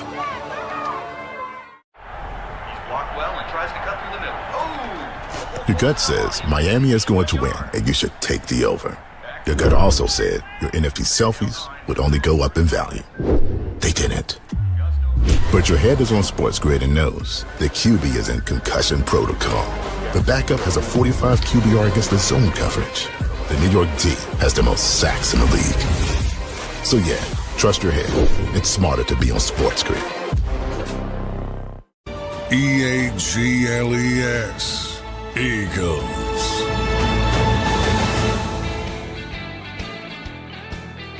Welcome back in, everybody, to a Tuesday edition of Bird 365 here on JAKIB Sports. I'm your host, Zander Krause. That's my co-host, Johnny Mack, John McMullen. The Philadelphia Eagles are 2-0 as they get ready now for Week 3 versus the LA Rams. It'll be a 1 o'clock game on Sunday in Philly. Rams coming to town, so it'll be good stuff there for the Birds to get into their third game of the year. John, I do want to talk about the offensive coordinator. I know we talked about him a little bit yesterday. We'll continue to talk about him as we continue to go through the season here. But, you know, I do find it interesting, John, when you look at kind of the history of this position, specifically just under Nick Sirianni. You know, you got two out-of-house hires and Shane, which is a little different because it was the new regime at the time. Shane and Kellen, both coordinators who lead the Eagles to a Super Bowl. One of them obviously won a Super Bowl in Kellen Moore last year with this offense. And then you have the two in-house hires, Brian Johnson, who was here for a year and was fired, top 10 offense, but still fired nonetheless. And then you have Kevin Patullo now. So the expectations, John, the weight of expectations on that position is clearly very high. And it's, you can see just through the 4 that they've had here, what you basically have to achieve in order to be successful at that spot. It's a tough spot for Kevin Patullo. I'm not even talking about everybody says, hey, the route concepts aren't good. The play calls are ugly. He's got to get better at that stuff. He's got an uphill battle just from an expectation setup, Johnny Mac here in Philly. Yeah, I mean, well, everybody does. He's not alone. I mean, that, obviously it starts with Nick and that perception, but yeah, I mean, and that's not necessarily a bad thing to have high expectations. You should think highly of yourself. But when you win 18 of 19 games and you win the way they've won, yeah, the expectations increase. You have to win every week or it's a catastrophe. So, yeah. I mean, think about that. It shouldn't be sustainable, and they have somehow sustained it for this lengthy period. This is the best period of Eagles football in history, period. End of sentence. You can go back to 49 and 50, I guess, if you want to go. So I'll say Super Bowl era. Let's say that. By far the best stretch in Eagles history in the Super Bowl era. That creates, let's be honest, some spoiled fans. Yeah. And the expectations are just astronomical, but everybody's under that. I mean, think about Vic. Think about the expectations with Vic. I mean, like, well, he'll figure it out. You saw what happened to him at the end of his Miami stint, and I'm not talking about guys being upset because they had to work hard, but they had a really good defense. And then Jalen Phillips got hurt, and Andrew Van Ginkel got hurt, and I forget their third edge rusher got hurt. And he was playing guys off the street that had to get off the street for a playoff game. Right. And they didn't play well. So, I mean, everybody has those expectations. But to your point about the offense, I mean, I don't like the in-house, out-of-house thing because, Shane was in-house. Shane was here. Shane is one of Nick's best friends.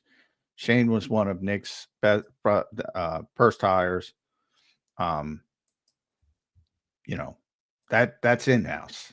And he just moved off the play calling and gave it to Shane. So that to me is in-house.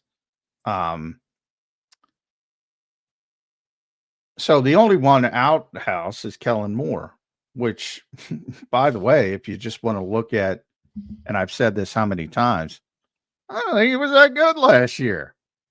And if they don't go on the run, nobody's talking about Kellen Moore as a head coach in this league. He's still here, and I don't think he's a bad coach, but there was no evolution, what you were sold. There was no grandiose changes. People were still complaining about the route concepts when they weren't throwing for 100 net yards. People were still talking about the lack of motion when they scaled that back, even though it was more than they had been doing. So if you take away the run to the Super Bowl, he's not getting a head coaching job. He hadn't gotten interviews really, except for Dallas. And Jerry decided to go in a different direction. And I've said it pretty consistently. The only difference between Brian Johnson and Kellen Moore is Sean Desai and Vic Fangio. One had Sean Desai and one had Vic Fangio. It's the only difference. Yeah, but we talk about the pressure. Offense. We talk about the expectations, John. Haven't they proven to not just be from fans? I mean, you brought up the fans. I don't think it has anything to do with the fans. Obviously, the fans have high expectations, but Brian Johnson, I mean, got fucking fired, John, for a number 8th ranked offense. Well, the fans, yeah, that's Jeffrey. I mean, if you don't reach that's my point. Like, it's not just Kevin Patullo saying, hey, fans are coming for my neck. Jeffrey Lurie has proven if you don't get the job done, you're done. Well, yeah, that to me has the most interesting potential for issues because in the case of Brian Johnson, like that's not a guy that Nick Sirianni's going to fight for. He was sort of bound by Howie Roseman. As they were looking for a quarterbacks coach, before he got in the building, whereas, Kevin's one of Nick's best friends. So, he might fight for Kevin Patullo in a situation you're talking about, where Jeffrey Lurie's saying, we have to go do something else. He might fight, whereas he went along with it. And I always say the difference between Nick and Doug is Nick's a better political animal. Like not that he wanted to fire Brian Johnson, because he didn't, but he knew he had to because the owner wanted him out. The owner wanted, and didn't even want him out specific, but he needs a scapegoat. And one of the very few poor things about, I think, Jeffrey Lurie is too often he goes looking for a scapegoat when expectations aren't met. And he knew the political nature of it, and he had to do it.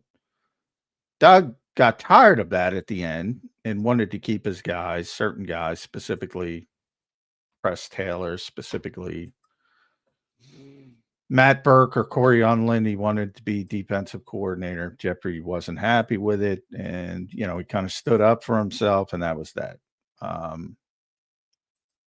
With the case of in that type of situation, if things go wrong and the scapegoat has got to be Kevin Patullo, it's going to be interesting to see how Nick Sirianni handles that. I mean, ultimately, my guess is if it comes down to that, you save your own skin, and but I think it'll be a more difficult transition. But the hope is that it doesn't come to fruition. But yeah, I mean, history says he'll be looking for a scapegoat. If they lose in the first round of the playoffs, they're going to be a playoff team. Yeah, no doubt. If they lose their first playoff game, somebody's going. Somebody's going somewhere on this staff. It's not going to be the head coach. Somebody's going. It's not going to be Vic. It's not going to be Stout. There's certain guys that aren't going. It's just a tough thing because, Brian Johnson, I mean, if you told him, hey, your first year as an offensive coordinator in the National Football League, you'll have the number 8th ranked offense, he would say, shit, what a great year one. That's a good man. I'll take that. I'll sign up for that right now. And you're paying for the defensive sins really more than anything else. Exactly. And some injuries, they got hurt down. I mean, AJ didn't play in that playoff game. I forget, a bunch of guys missed it. Reed missed it. Forget who else, but yeah, that was an ugly game. And Tampa has a press box, it's an older stadium where we're in the front row, and like right behind us is some of the Eagles execs and scouts and personnel people. And but when it was getting out of hand, I just heard right behind me, this is fucking embarrassing. And when it looks the way it looked, like I remember, I say going down for that game, I remember talking to you guys. I'm like, people are already talking, will Nick lose his job? I'm like, oh, stop.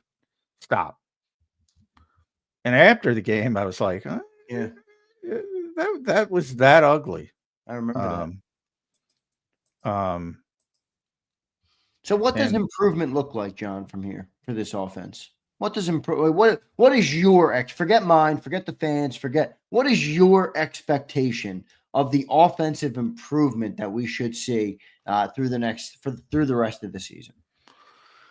Yeah, it's funny. Well, from my perspective, it's funny because, I acknowledge it's got to get better, but I expect it not to get too much better because just of the way they play and the way they have played, which is consistent through those regimes, Shane Steichen.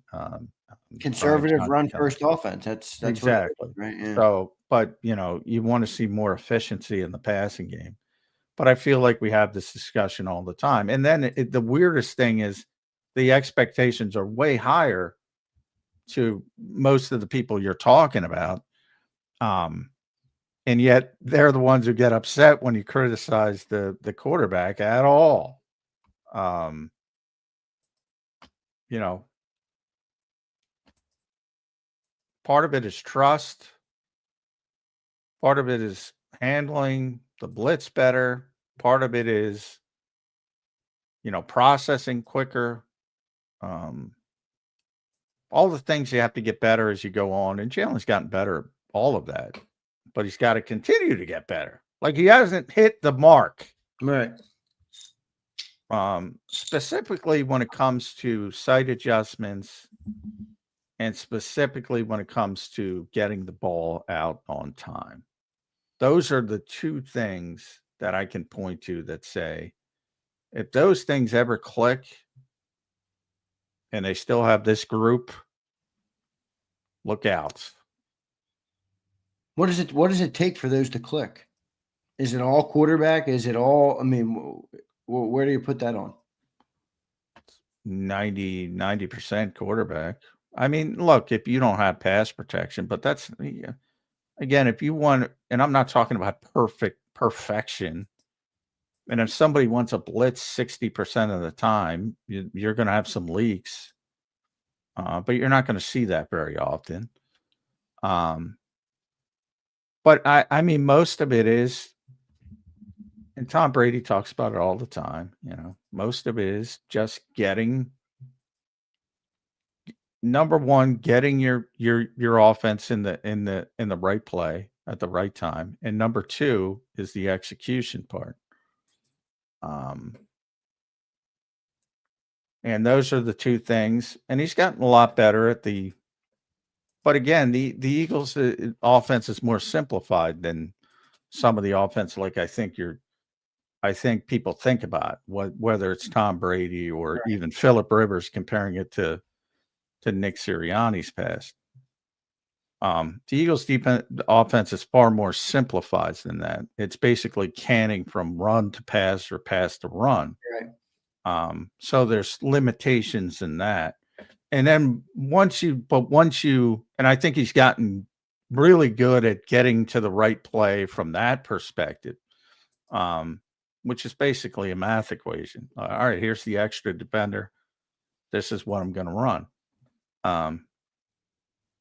So there's some natural limitations that they haven't gotten. And I don't know if they can. Now, history tells me that he's done it before, so he'll do it again. And I'm talking about Nick and with Phillip Rivers. He's done it before, so he can do it again.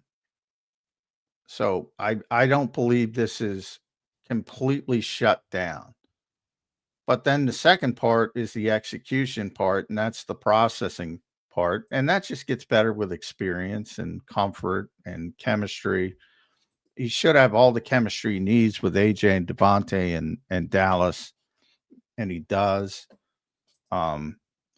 So, a lot of it is ball's got to come out, got to trust it. And that's where I think the Eagles coaching staff has harmed Jalen Hurts a little bit by hyper focusing on ball security so much. It's such a give and take. Right. I mean, you see a tight window and he's not throwing it because he's so worried about turning the ball over. Exactly. It's such a give and take. That's why it's so hard. It's like, when do you push it? When do you not push it? And all this stuff happens in a millisecond. And more often than not, he's going to err on the side of caution and not put the football. And when you miss that window in the NFL, then it becomes off schedule and things, which the Eagles are one of the best 2 or 3 teams in football with off schedule stuff. So it's not exactly the worst thing for them. For other teams, it's really bad if you don't have an off schedule type quarterback, but for them, it's not that bad, but it does limit your passing efficiency by doing it that way. We're going to see what happens with this offense. I do think they got to get better. And I think the fair, part of it is that you have so much talent. It's not just like you're talking about a regular offense here. We're talking about an offense that's loaded with weapons. So it is fair to expect it to be a little bit better than it has been. But at the same time, John, I mean, it's worked. It's where they're 2-0, they're 4-0 in games and they don't throw 100 yards. And they were 18-1 in their last 19. They're 16-0 in games that Jalen Hurts starts and finishes. I mean, it almost is like shit. All the concerns we come up with, do any of them even fucking matter? I don't know.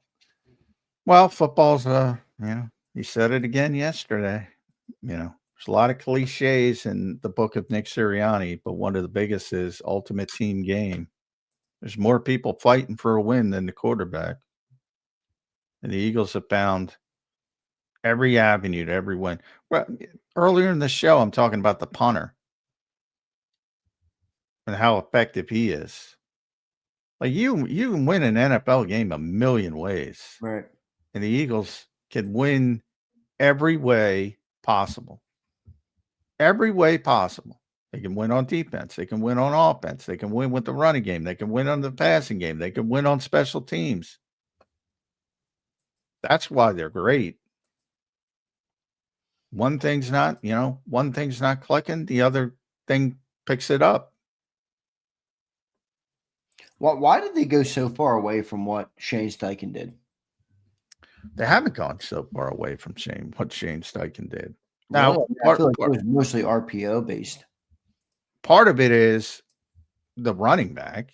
I mean, part of it is that look, they had to incorporate more passing when they had Miles Sanders and DeAndre, who are good players, but they're not great players. It's funny you brought that up.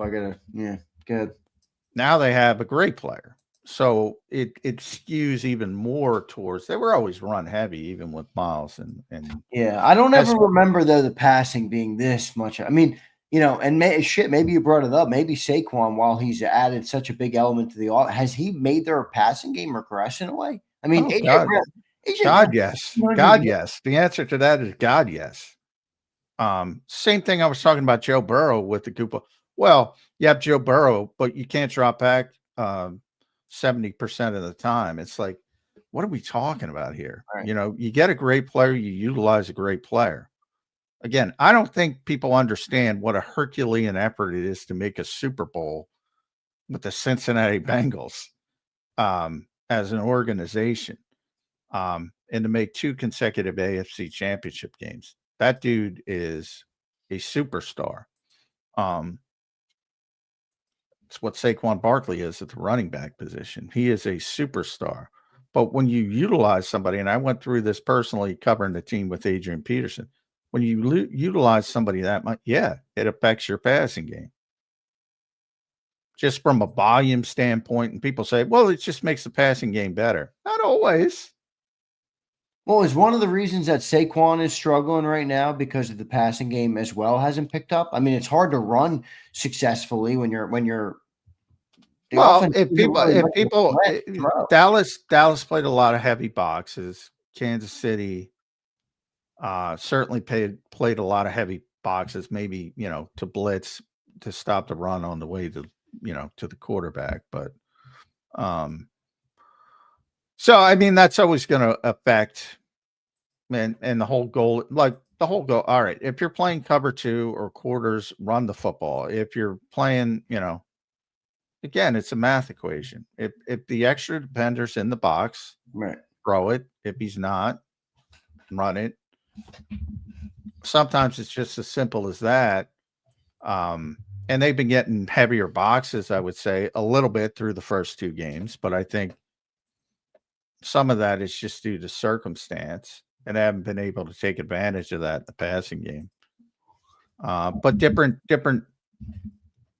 mindsets. Like Dallas played a lot of zone, and we're just bracketing AJ, and Steve was just blitzing from the buses, and the ball's not coming out. So different. It's a very contextual game. Yeah, no, it is. And that's what I think. Like none of that will carry over to the Rams. None of it. Got to see how the Rams are playing. And that's what I think is hard for people to decipher at times, because there's a lot of times, like when you we had the stat discussion yesterday, I believe. And you have these big stat games, and you're like, well, they did it here. Why can't they do it here? Well, one's probably a shitty defense, and one's probably a good defense. And, it becomes harder when you play good opponents. In general, you're not going to have as good as numbers as when you play bad opponents. It doesn't translate from week to week, usually. Now, if you get good at something, and the Eagles are very hyper-focused on themselves, and they should be, because their mentality is, we're better than you, and we're going to do what we want to do. That's their mentality. And I agree with that to a certain extent. Take it, they're very confident in themselves. So they don't spend a lot of time. There's exceptions. I always bring them up. Miles is an exception. Mike is an exception. Aaron Donald was an exception back in the day, where they do a lot of game planning for specific opponents. Most of the time they don't. It's like, this is where we think we can take advantage because of their weaknesses and our strengths. And that's how they approach it, because they're so gifted, they're so talented.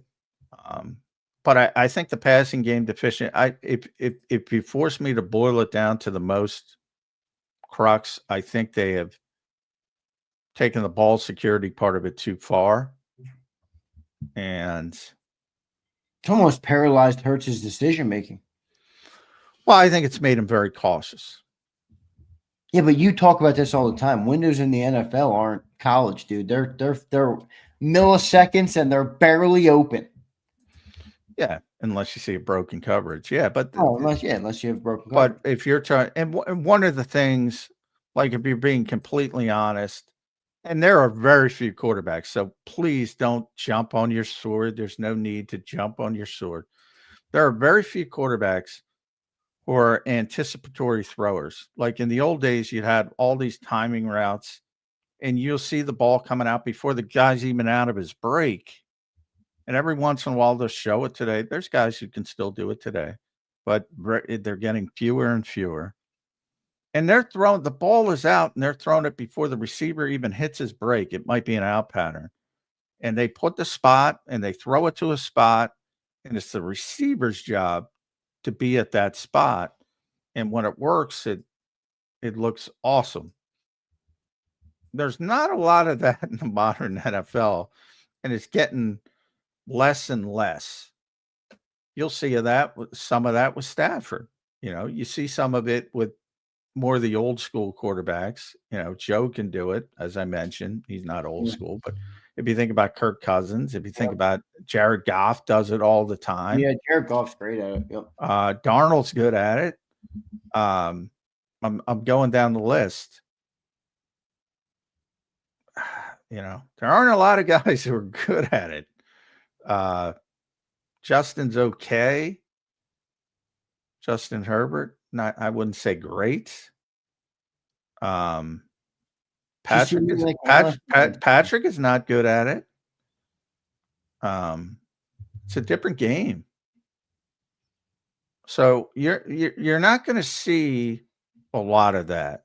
You got way more playmakers at the position. Yeah. Off script playmakers. Yeah. Ton more. Dak's pretty good at it at times. Jordan can do it. Okay, Jordan Love occasionally, but he's too inconsistent. It's depressing, actually. It really is. But there's a give and take, because that's a good way to phrase it. There's many more playmakers. Like, they can just create something out of nothing. And the Eagles are in that category. And that's the Patrick Mahomes, Lamar Jackson, etc. And even lesser, if you want to go, there's a ton of of guys who are not at that level yet, but can make plays with their feet.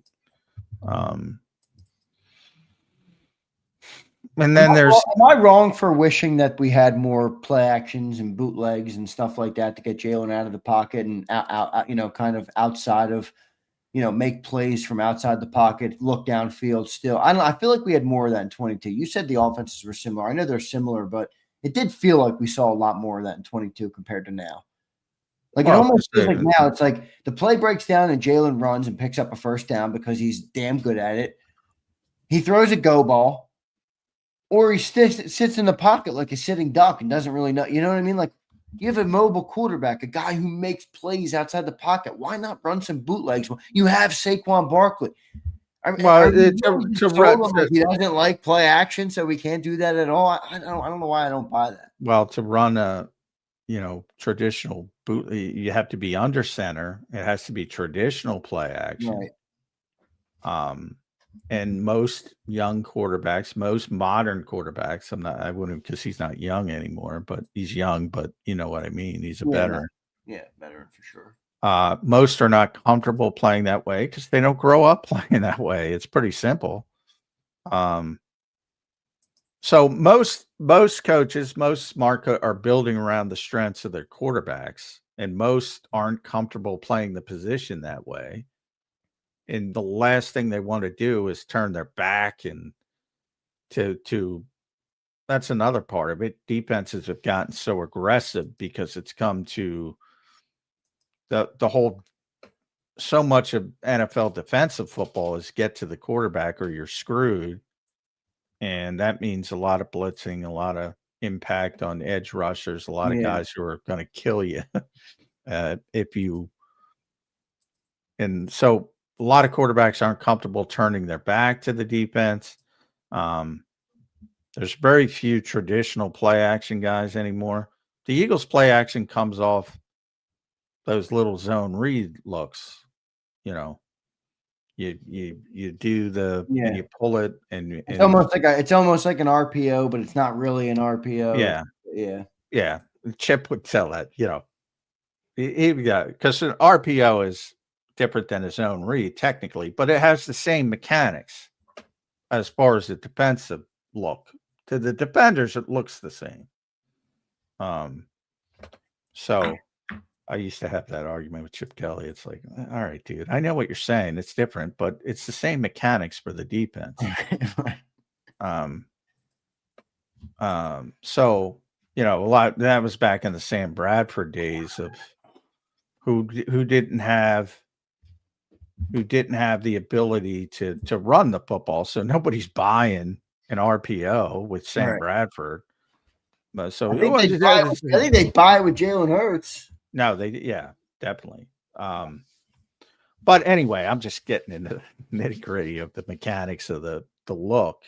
So that's their play action now. When you hear the Eagles, like very rarely do you see the Eagles under center, like a traditional play action, and he turns his back to the defense and fakes the hand up. Very rarely are you going to see that. Yeah, no, that makes sense. I do wish they kind of used the RPO a little more. I know that it's kind of not something that's largely sustainable, but I think Jalen was a great decision maker when he had that decision at the line of scrimmage every play. Well, I think the league as a whole is that, and that's how things evolved. Like that was very difficult for defenses for a long time. I still remember the Colin Kaepernick game against Clay Matthews and the Packers in the playoff game where he set the NFL rushing record playoffs wise.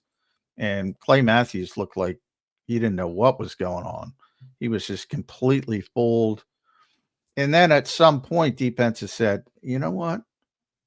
Hit that fucker. I'll give up the yardage. Right.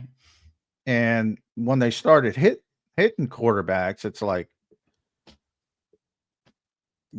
how much do you want to put your quarterback in harm's way?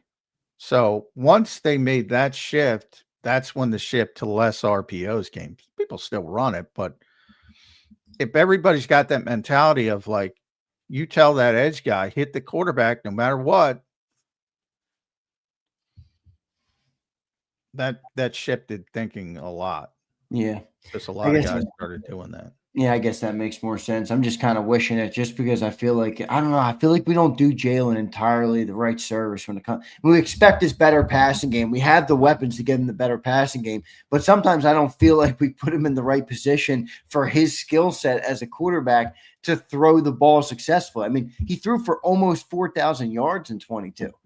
I mean, I think he had 2,900 last year, and you talked about it. He's on pace for 21. That's only 2 games. I mean, we'll see. Well, trust me, and this is the give and take. Like, you don't want to lose Saquon Barkley, right? But if you But do wouldn't a lose, better passing game make Saquon better? in theory, but look, here's what I'm going to guarantee: if Saquon Barkley gets hurt, Jalen Hurts' numbers are getting better. But you don't want that. So Right. I mean, it's kind of like it's not kind of like it's a give and take. I mean, they have decided this is our best way to win, and they were right. To their credit, they were right. They won the whole damn thing. So that's the reason why. And Jalen Hurts talked about that a lot. I think people forget during the season when these questions would come up, and he said sometimes you have to, you have to service others and things like that. And sometimes you have to accept a lesser role. And right now, he's in a position where he's accepting a lesser role. To your point, when he was second in the MVP voting, and rightfully so, he had a larger role. Bottom line. Now, Right. people say, what do you mean? He's the quarterback. He's the quarterback. There was more on his shoulders to Yeah. create offense. I feel like they got to find a little bit of a better balance this year. Maybe I'm wrong. Maybe they go and they just win it this way. And Well, they threw. I think he had 152 passing yards in the first game. What do you have in the second game? 101, but I think 94 net with the sacks. Yeah, it was just over 100, and they're 2-0. I don't know. Should they be able to win this way? Probably not, but they do. I mean, it's hard to argue until the loss comes up. Then have at it. I think that opens the floodgates. Yeah, right. Like if they lose to the Rams, and I'm talking about, it doesn't even have to be like 38-17. If they lose 24-23 and Jalen throws for 150 yards, the floodgates will open. They will open. Yeah, and I don't think it's a bad thing to have A.J. Brown, Devontae Smith, and have somewhat of a desire to get them more involved. I don't think like some people are like, you're a hater, you're this. And I'm like, what? No, they always A.J. Brown, Devontae Smith. Why the fuck would we not want them involved in our offense? That makes no sense to me, but whatever. Let's get to some super chats to close out the show today. Great one today, everybody. Good conversations. Ed Kracz was excellent. As always, love talking to Eddie K. Here on Birds 365. Matt NJ, what's up, Matt? If the opponent's defense is heavily committing to stopping Saquon, why is it so difficult to get guys like AJ open and build explosives off of all the house blitzes? Well, they got their only explosive of the game off a blitz, off a zero blitz, and and they did it in the Super Bowl. But they're not good at sight adjustments, and it's basically just go routes. So it's basically just the 50-50 ball, and they should throw it more. The 50-50 ball. So my short answer to that would be they've never been great at sight adjustments, and they continue to not be great. So when you're talking about their reaction to the blitz, it's basically go route or bust at this point. Occasionally you get a slant, but not often. And you can blame whoever you want for that, but there's been one constant. So Matt, thank you, brother. Appreciate $10 super chat. John checking in. What's up, John? $5 super chat. He says, I see the 23 offense again. The run is being stopped early, and I don't see anything that they can fall back on like last season offensively. It's week 4, offensively, week 4. Well, I think, I think the 2023 offense would be, from a passing perspective, significantly better than the 2024 offense. So I think John brings up an interesting point, though, John, last year, in that last year we had a bad first 4 weeks and we defaulted to this kind of, and it worked. yeah, This year we're like starting at this and it doesn't look so great yet.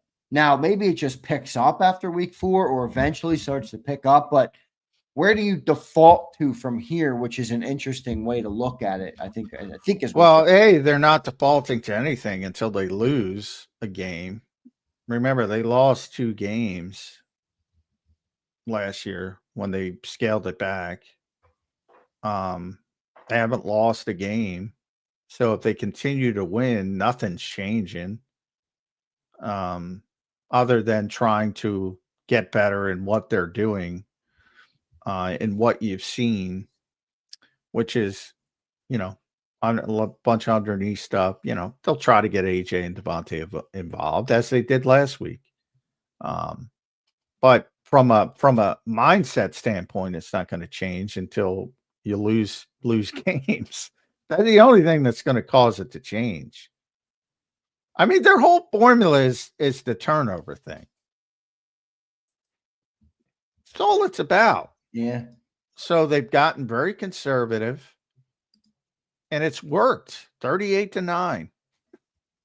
38 takeaways, 9 giveaways. Yeah, it's great. I think it's 39-8, actually. Oh, 39-8, whatever. I mean, shit. In the ballpark. So, I mean, it's not going to change until the only thing that spurs change in this league is losing football games. You're not changing when you win. Yeah, no doubt. And they have yet to throw an interception. I mean, no touchdowns, no interceptions. Yeah. So they don't even need to throw touchdowns anymore. This team is like defying modern. This team is like defying. They've already defied modern. Yeah, they're going to further with it. That also, and I always bring it up when people get upset at certain lists that say certain quarterbacks are better. Like the rest of the league doesn't play the way the Eagles play. To me, it's the easiest explanation ever. Yeah, so when you talk to other executives and other GMs and other coaches and things like that and other scouts, they're like, well, we can't play this way. So we would rather have insert name. Here's Jason 18. Last one of the day. We're a little over time here. J-Mac, thoughts on Steichen, Indiana Jones, and the Colts so far? One of my sleeper teams, along with Gannon and the Cards. Interesting division. Yeah, it was good. Yeah, I think Shane, a lot of times, man, and I'm sure Shane is happy, he's got a quarterback he wants to work with, and whereas, look, coaches, let's be honest. They have nothing to do with off-schedule stuff. You're not drawing up, hey, let's run an off-schedule play. They want a quarterback to run their off. I think Shane is living his dream, and I'm happy for him. I love that dude. And he's elevating Daniel Jones, who's playing really good football. It's very early. You think he has a chance to be this year's Darnold? I already said it. I think he's going to be this year's Darnold. They've been very effective. I mean, I don't think they punted the ball in 2 games. Everything is clicking. Again, Daniel's not as talented as Sam Darnold, but he's a smart guy. And if you put him in good positions, he can do some things. And I think Shane's enjoying himself. And I'm happy for him. Get the build-in offense, and you're seeing it at least early, and we'll see if they can sustain it. They're not going 17-0, but I think they got a chance in what's a poor division. In Houston, watching them last night, they've done nothing with their offensive line. It's a disaster. So they're going to have a chance to win that division. Yeah, no doubt. Johnny Mac, great show today, brother. What's on the Eagles' agenda? They're off today, right? Off today? Coordinator day. Oh, Gotta get down there. Sorry, Ed said that. Yeah. So, all right, brother. Appreciate you doing it today. We'll talk to you tomorrow. All right, man. All right. See y'all. All right, thanks, Johnny Mac. There's Johnny Mac. John McMullen joining us here on Birds 365. Good stuff. I got to stop keeping John over when there's coordinator day. He's got to get the fuck down there. All right, everybody. Good stuff. A lot of stuff to talk about. All right, we're going to do a giveaway today.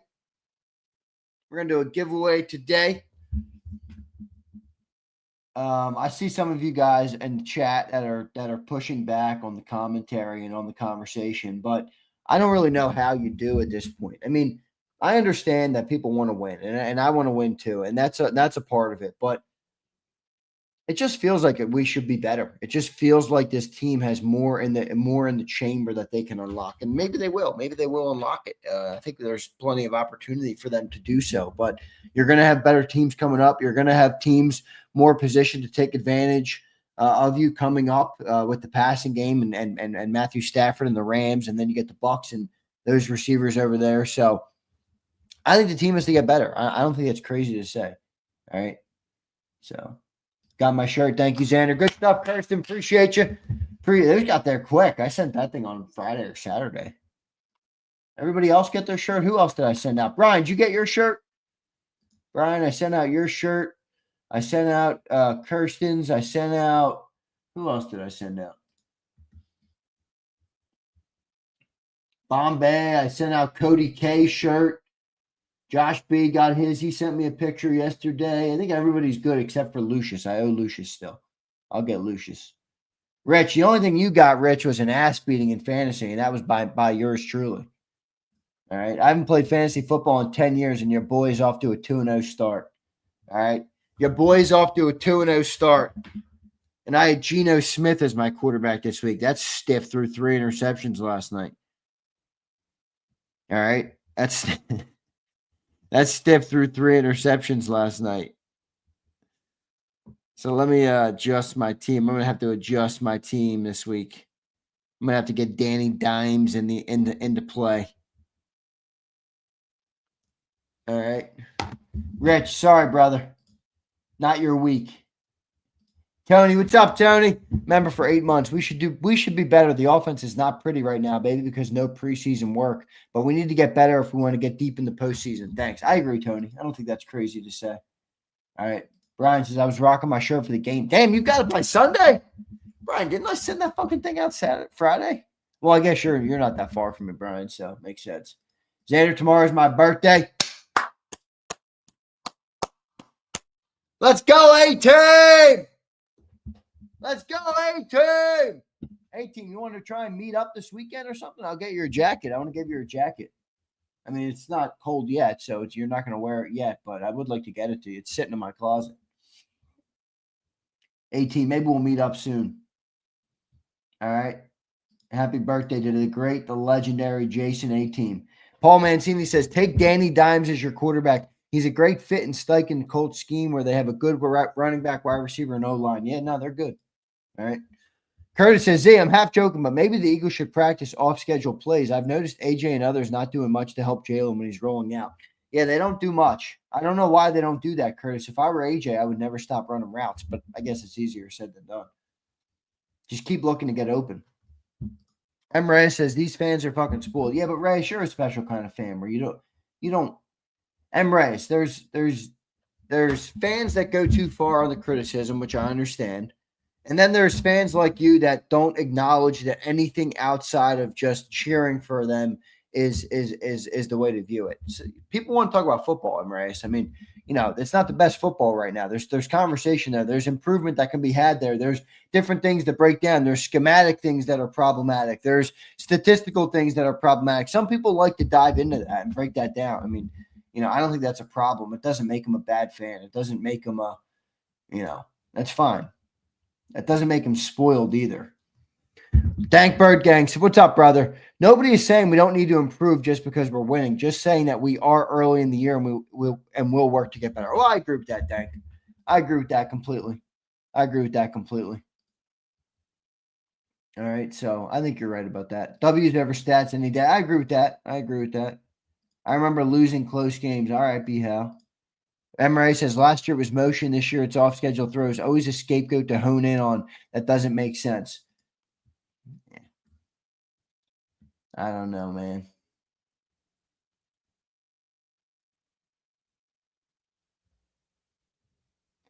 Legendary actor Robert Redford passed. Rest in peace to Robert Redford. All right. Philly Don, what's up, Philly Don? Hope you're doing well, brother. Zander, how much of a concern do you have with Dickerson and Juergen's health? Dickerson does not look great. And I know John kind of brushed that aside, but if you go watch the All-22, Chris Jones was tormenting Landon Dickerson. Tormenting him. Chris Jones was tormenting Landon Dickerson.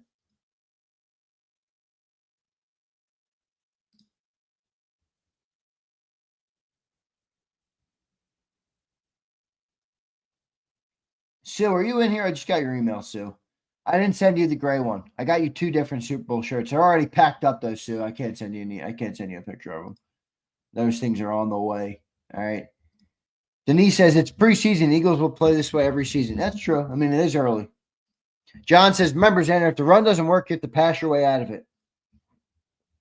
I think it's always a complimentary thing. Like, I think the Eagles would be better in the run if they were able to pass. They would be better in the pass if they were able to run. It's kind of a catch-22 right now. They haven't been able to run super successfully at the start of the year here. I think Saquon's averaging under 4 yards a carry. So, it's not been the explosive run that we've had last year. So, how do you manage that? What does this mean? Oh, I see. So, it's interesting, but low-key wish we had an earlier buy. No, I think the buy is good, HKP. I'm not worried about that buy. I think that's a good buy. I think it's like 8 or 9, week 8 or 9. Curtis says, I'm worried about our cornerback 2 against the Rams. And I'm thinking this offense will need to look different in that game. Hopefully Barkley can do his thing. Yeah, I agree. Yeah, Paul, me. I think Stroud's a little overrated. Good first year, but now, to be fair, Paul, I don't think they did him a credit. They got rid of Laramie Tunsil and replaced him with nobody. I don't really understand what they're doing on the offensive line. I really don't. Eagles are at fault for Dickerson because they're not saving him from himself. This is why I hate guys not playing preseason. These slow starts are a bit scary. Yeah, but Devin, they're right in terms of we've had 2 Super Bowl years where the roster was really healthy.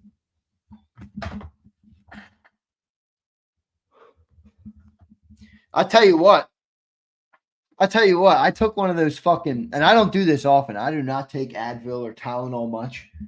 I took one of those Tylenol PMs last night because my head was hurting and shit. My throat was hurting a little bit. I'm telling you, man, I'm fucking tired this morning. I think that thing is still kicking. Advil PM, Tylenol PM. Remind me to never take that again. All right, with the morning show. Holy shit. Curtis says, I don't hear people overrating Stroud that much anymore. Yeah, no, I agree.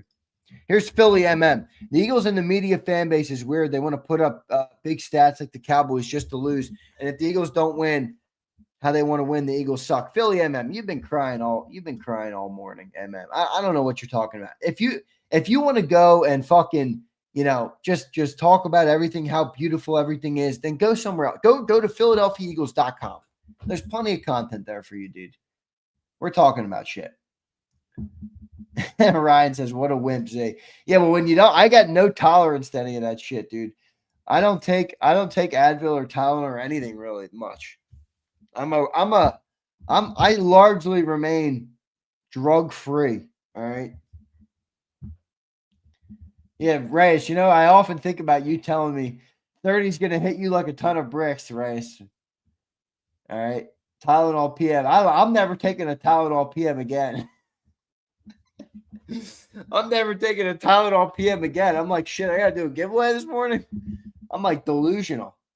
Z got perks and they called it Tylenol. I don't know what's going on, man. All right. Them bitches is full force whacking me, though, right now. All right. They're cooking me right now. Excedrin, is that what you take? I don't know. I don't know much about them all, to be honest. Big Mike, what's up, Big Mike? Xander, the first 4 scripted plays should be the brotherly shove. Yeah, it might work better than they got. Jason, I love Jason 18. I'm turning 34. I still feel young. Jason, you look young. You sound young and you are young. Good stuff, brother. Good stuff. All right. Overly cooked. HKP is out to get me. Keith says, Z, are we going 8-0 into the bye? Maybe, Keith. I don't know about 8-0. I don't know about 8-0, but they got Rams, Bucks, Broncos, Giants, Vikings, Giants. Woo, boy. Rams and Bucks. Rams are the toughest one to me. The Bucks don't look great yet. I think the Bucks have talent, but they're not clicking yet. All right. Broncos, they don't look very good. Defense is good, but Bo Nix. How many times have I told you guys I don't like Bo Nix? I know he looked good with Sean Payton last year, but we'll see. Giants, Vikings, Giants. This guy, Philly MM. Philly MM thinks he's saying some revolutionary things, all right? You know the Eagles good when everybody's crying about we not passing for enough yards, even though we won the last 16 games with Jalen. All right, Philly MM, I know. Everything is beautiful. PhiladelphiaEagles.com. Head over there. Curtis Z, it's basically like a Tylenol and a Unisum. Unisum makes me super groggy. Is that what I took? I don't even know what I took, dude. I don't know why I took it either. I don't know why I took it. Shit fucked me up. Bro, I woke up this morning. I'm in the shower. I'm like, boom! Boom! You guys were saying it was me at the start of the show, though. Nah, Johnny Mac had some technical issues at the start of the show. I don't know what the fuck I took, though, man. Shit's got me delulu. I don't even know. Should we do the giveaway? Oh, my God. I know you guys want to do it, but boom! All right. I don't know what the hell it is. All right. I don't know what the hell it is. You took a perk and called it a Tylenol. Why does everybody keep saying that? Is that shit that powerful? Let me go see the box I put. Let me go look at this.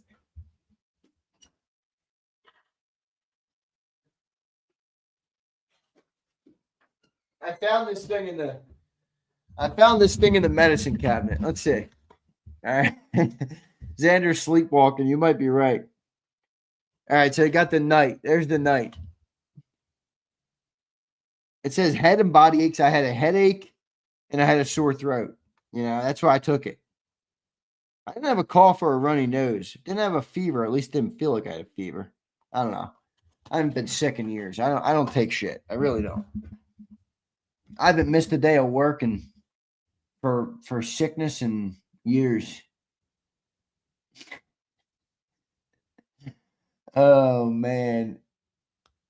Is he sleepwalking right now? It's hilarious. Lamar, shut your bitch ass up. I might be pushing this thing to tomorrow because I might fall asleep. I don't know what's going on, dude. I'm never taking Tylenol PM again. This shit is, I took this stuff 12 hours ago. What the hell? I was working till 10:30 last night. I'm sitting here at 10:30. I'm like, damn, my throat's killing me. And I got a headache. Let me take some of this. Let me find something I can take so I can sleep tonight. All right. I take Tylenol PM, 10 o'clock at night. Here we are at 10 a.m. I feel delusional. Is that the power of this shit? Dextromethorphan, doxylamine, succinate. I don't know what the hell this shit is.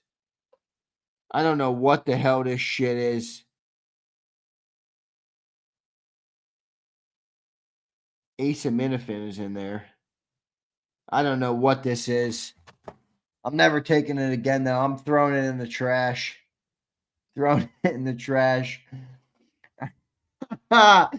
Z got engaged and immediately turned middle-aged. Nah, I'm good. All right, I'm working all day. Keith. Fuck out of here, Keith. That's Pepe sucker punch you in the face. It really did. Oh, man.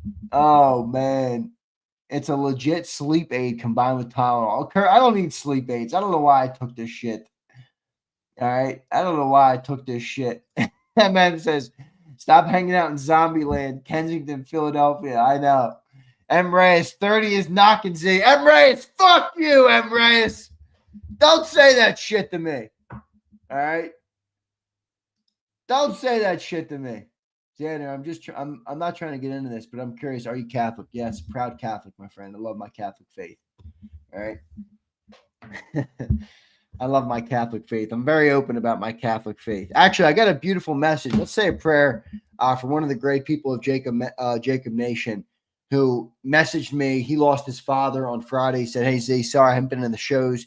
My mom passed on Friday. If you could just say a prayer." So I stopped in my tracks yesterday when I got a message from him and said a prayer for him. So anybody that's out there that is prayerful, just say a prayer for one of the great people of JAKIB Nation, Michael, who lost his mother. So Mike, we're thinking of you, brother. I'm praying for you. I put you in my intentions last night. Hate to hear that, but hopefully she rests easy and she's at the right hand of God now. So I'm praying for you, Mike. Sorry, brother. All right. Thomas says, I definitely need a solid 8 after one of those. Yeah, I don't sleep 8 hours. I sleep like 5, 6. Let's see what my whoop says from last night.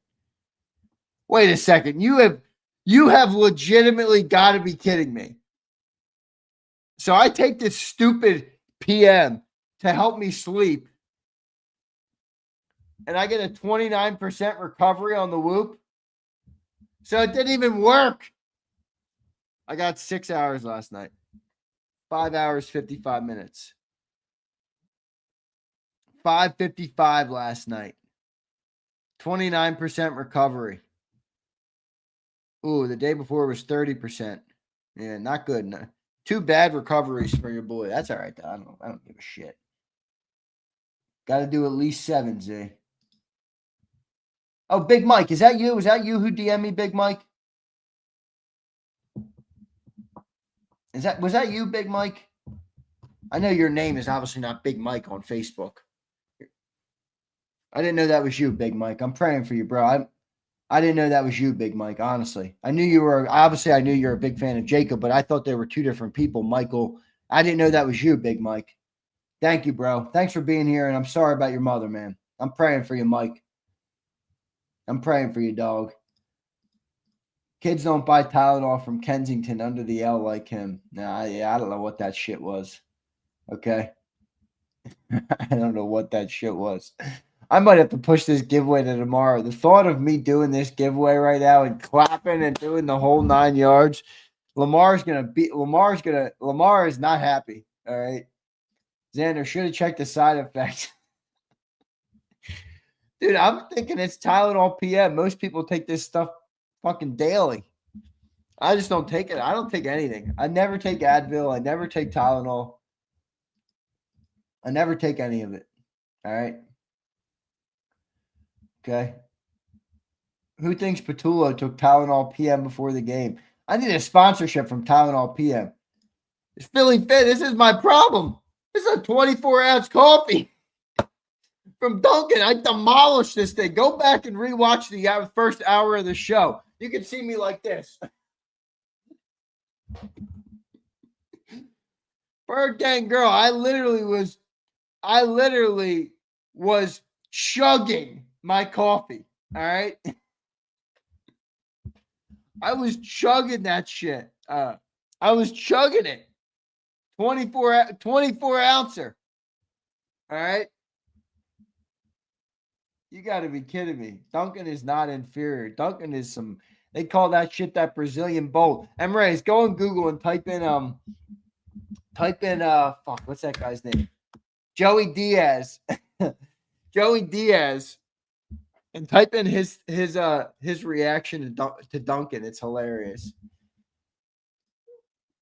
Z, you need the children's Tylenol. Dude, you might be right. Honestly. All right. Honestly, man. Lamar's going to beat my ass. I've never taken a nap in my life. I might have to after that Tylenol PM. Holy shit.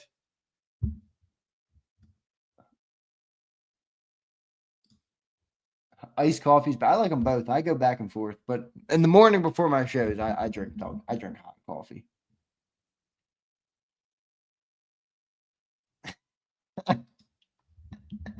You need to take out a mortgage loan from your bank for $10 for a cup of coffee. I'll tell you what, man. MM. Dunkin's following their footsteps, dude. My daily coffee's up to like $4. All right. It used to be like $1.89 for an XL from Dunk. Now it's $4. All right. Philly die. I don't know if I'm even doing it today. I might push the giveaway to tomorrow. I know you guys aren't going to like that, but holy shit, man. Holy shit. I'm the Lulu up here. It's 23 minutes of Zander time. Feels like it's been 2 hours. Zander caught a little high from that Tylenol PM. I don't know what that shit did to me, Abe, but I can tell you this much. This is going in the trash. I don't want it anymore. Take it. All right? Take it. Get out of here. I don't want it anymore. Curtis, that's what I'm going to make, an espresso after this. Are you guys okay if I do the giveaway tomorrow? Or are you guys going to cry?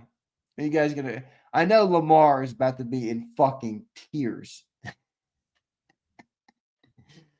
Lamar, is Lamar a legend member? If Lamar is a legend member, I'll gift him a shirt just to shut his ass up.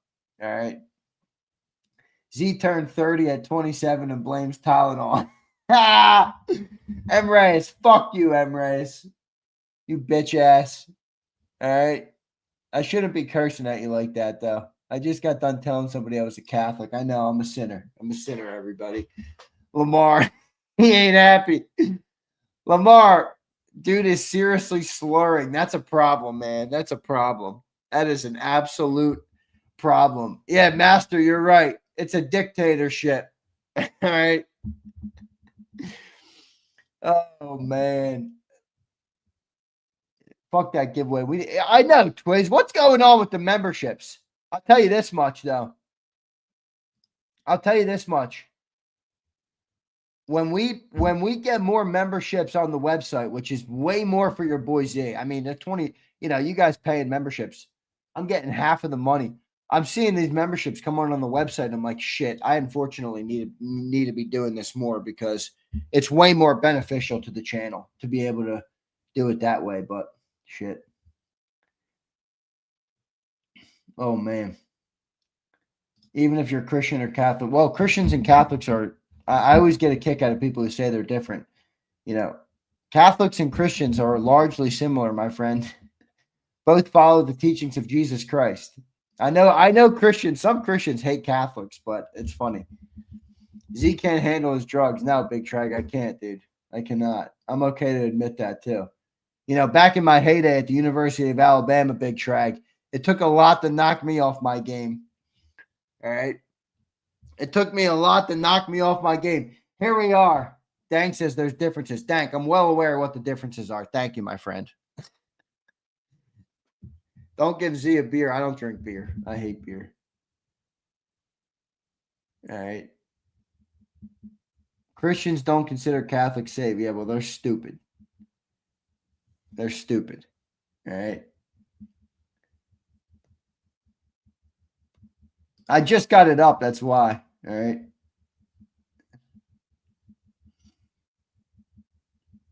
Yes, Swagger. Thank you. It shouldn't be that hard to understand that, but some people don't. All right. Some people don't.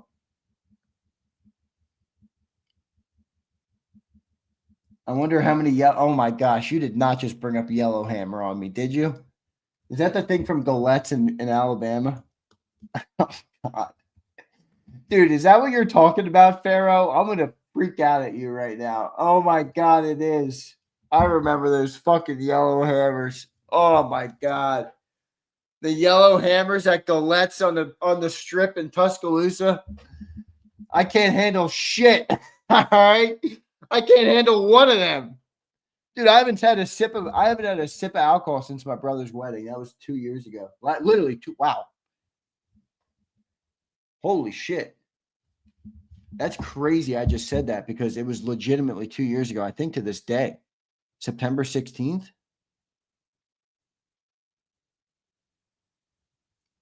Holy moly. Dude, that is nuts. September 16th was my brother's wedding. It's September 16th, legitimately 2 years ago. Wow, on this day. On this day, 2 years ago. Happy, I better text him. Happy anniversary. All right.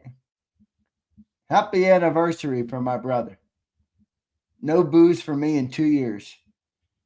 Will I have booze at my own wedding? I don't know. I might not. All right. I might not.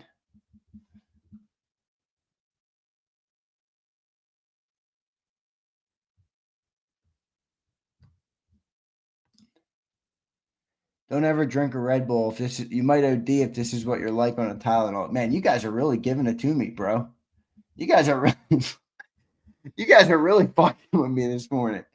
You guys are letting me hear it. I think I managed the Birds 365 show pretty fine.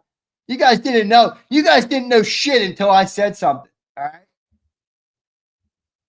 You guys didn't know shit until I said something. All right. Thanks, Big Mike. Appreciate it.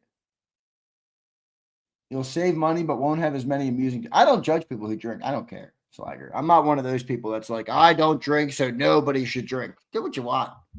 Everybody's entitled to live their life exactly as they wish. I do not care. I'm gonna live and let live. Live and let live. But doesn't mean I won't have an opinion. Yeah, I was fine. That's right. That's right, Fly Eagles Fly. I was fine. All right. All right. Oh, man. Imagine if Z took Robitussin. He wouldn't even be on the show right now. I've never taken Robitussin, but it sounds like I should never try. Curtis, that's a very good take, my friend. He says Catholicism got tied to power and corruption for a long time, but that is just man being man, nothing to do with the religion. Yeah, no doubt, man. We don't put our faith in man. Wake and bake, Zander, Tylenol my ass. That's pretty funny. No, I know. No wake and bake, Slider. I wouldn't be here right now. I'd be cooked. I'd be absolutely cooked. Right? I would be cooked. All right. Can I do the giveaway tomorrow? You let me know in the chat. Lamar, are you going to cry? How much are you going to cry, Lamar? If you're going to cry, I'll do it right now. I'll do it right this fucking second, Lamar. You guys think I'm a bitch. I ain't no bitch. Mama ain't raised no bitch. You need me to do the giveaway? I'll do it right now. Come on. I got the energy. I got the power needed. That's it. We're doing it. We're doing the fucking giveaway. Let me pull this shit. Let me pull the names. We're doing the giveaway. We are doing the giveaway. Let me pull the names. Oh, no. Why isn't it giving me my data? Oh, don't tell me we got it. Oh, no. Here we go. We got it. I mean, you got to be kidding me. You have got to be kidding me. Let's get my members. Let's download my latest list of members. All right. Thanks to our newest members. Brandon became a member again on the YouTube channel. He's also a member over on the website. Keith, Jeremy, HKP, appreciate all of you guys.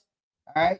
You do not have to be present for this one because of the Saquon or the jersey giveaway. Zander, you already did the picker today, remember? Shut up, Abe. Shut up, Abe. All right. Shut your mouth, Abe. Dividend says, I hate to hit the negativity corner. Does this team give you vibes of 23? Nah, the defense is too good. The defense is too good. All right? The defense is too good. Let me get this fucking... All right, I got my list. I got my list from YouTube, and I'm going to pull my list from the website. I'll tell you what, I've gotten 0 new members today outside of Brandon Howard, so maybe Twiz is right. Maybe it's the great Twizzler who will win the day today, and I will end up not doing the giveaway because we have earned 0 new members today, which sucks. All right? I will say I'm going to do a promo. See, this is why I didn't want to do it today because I had a good promo planned, and I wanted to do it, but I'm off my game. All right? So I got a couple more of these shirts. I don't know. I got like probably 10 more. 1, 2, 3, 4, 5, 6, 7, 8, 9 shirts. All right. I got 9 shirts. Plus I have a couple Forget what else I have. I got more shit. I'm picking up 12 jerseys this week, though. All right, 12 jerseys. How about that, everybody? Picking up 12 jerseys this week. So I was going to do a promo. Anybody that becomes a JAKIB family member on the website or higher, I'm going to give a free t-shirt.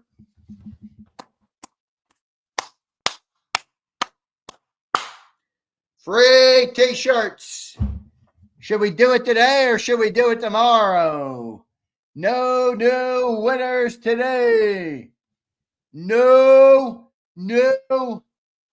JAKIB winners today. I should make it legend or higher. Cody, did you get your shirts? Good stuff, brother. Good stuff, Cody.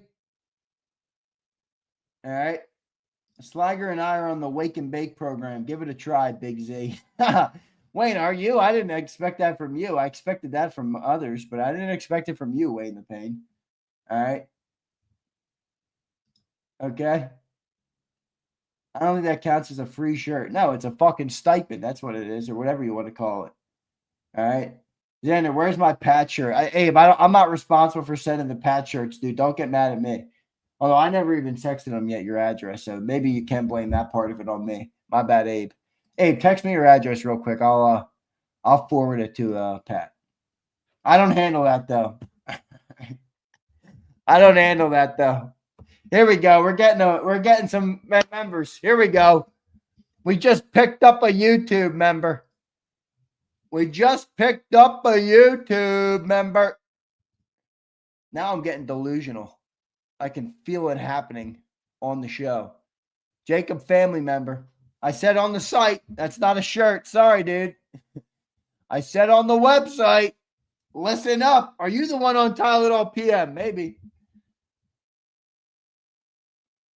Website all day. Website. Your boy gets way more.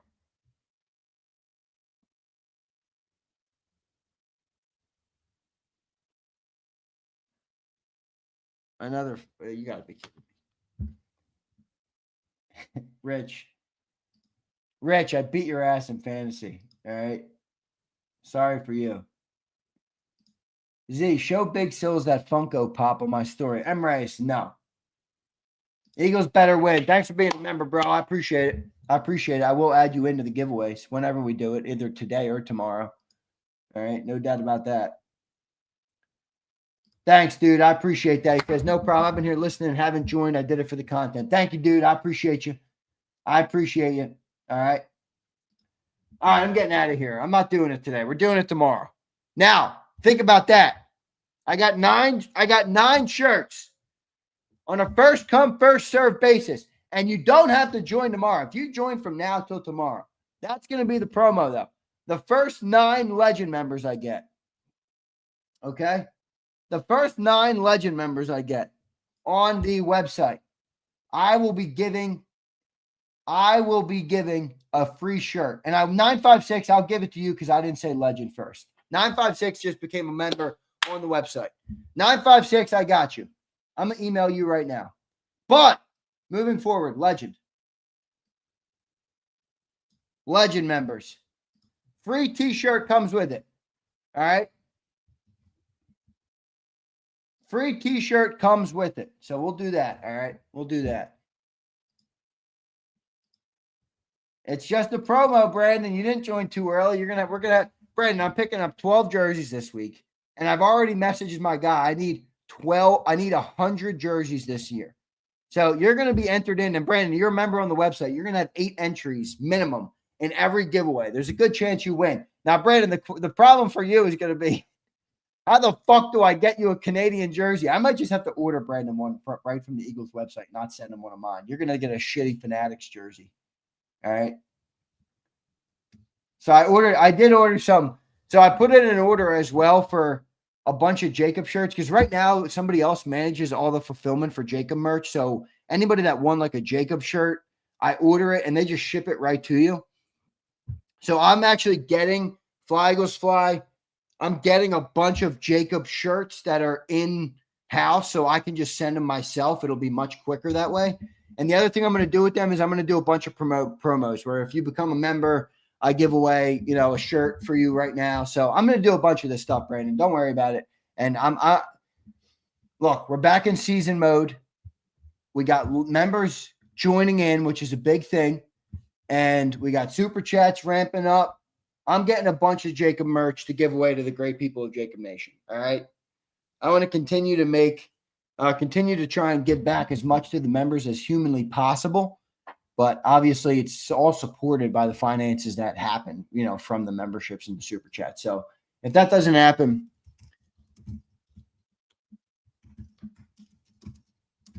all right.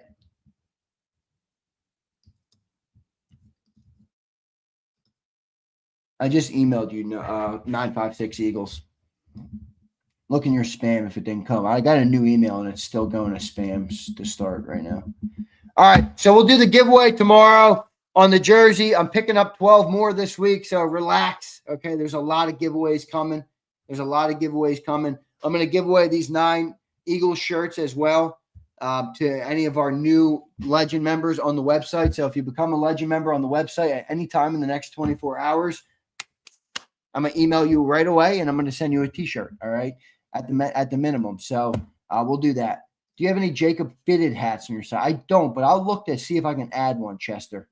The merch site's at jakibmerch.com if anybody wants to go look there. I haven't added any new merch yet, so but I'm gonna try and add some.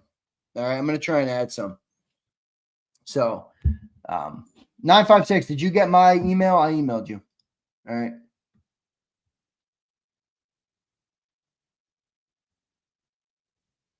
Tell your friends and family about JAKIB. Rico Mark, appreciate that. All right, appreciate that. Go put your Spidey pajamas back on and take a nap, Zay. Brian Waddington, fuck you. I'm just kidding. All good, brother. All good. I'm not taking a nap. I'm good. I'm awake now. I feel good. That Tylenol PM is weared off. I promise. I'm Gucci. I actually have an errand to run today for my brother, and I have to do it for him. All right, I owe him. So I have to do it for him. I got to run an errand. So good stuff, everybody. Appreciate it. Hit the like button on your way out. We'll load up some giveaways tomorrow. I think we're going to do more than one giveaway tomorrow, too, to make up for me making you wait another day. All right. I'll make up for it. So anybody I made wait today, Lamar, I know you're going to cry about it. We'll do a couple giveaways tomorrow. All right. We'll do a couple giveaways tomorrow. Appreciate everybody. See you next time. You've been listening to Birds 365, the destination for the passionate Eagles football fan who bleeds green. If it's Eagles football, we're talking about it. Debate, inside the locker room, and guests that are some of the greatest football minds from around the region. We hope you enjoyed the show. We know we had a blast. Make sure to like, comment, and subscribe, and we'll be back soon. But in the meantime, hook up with us on social media at JAKIB Sports. See you next time on Birds 365.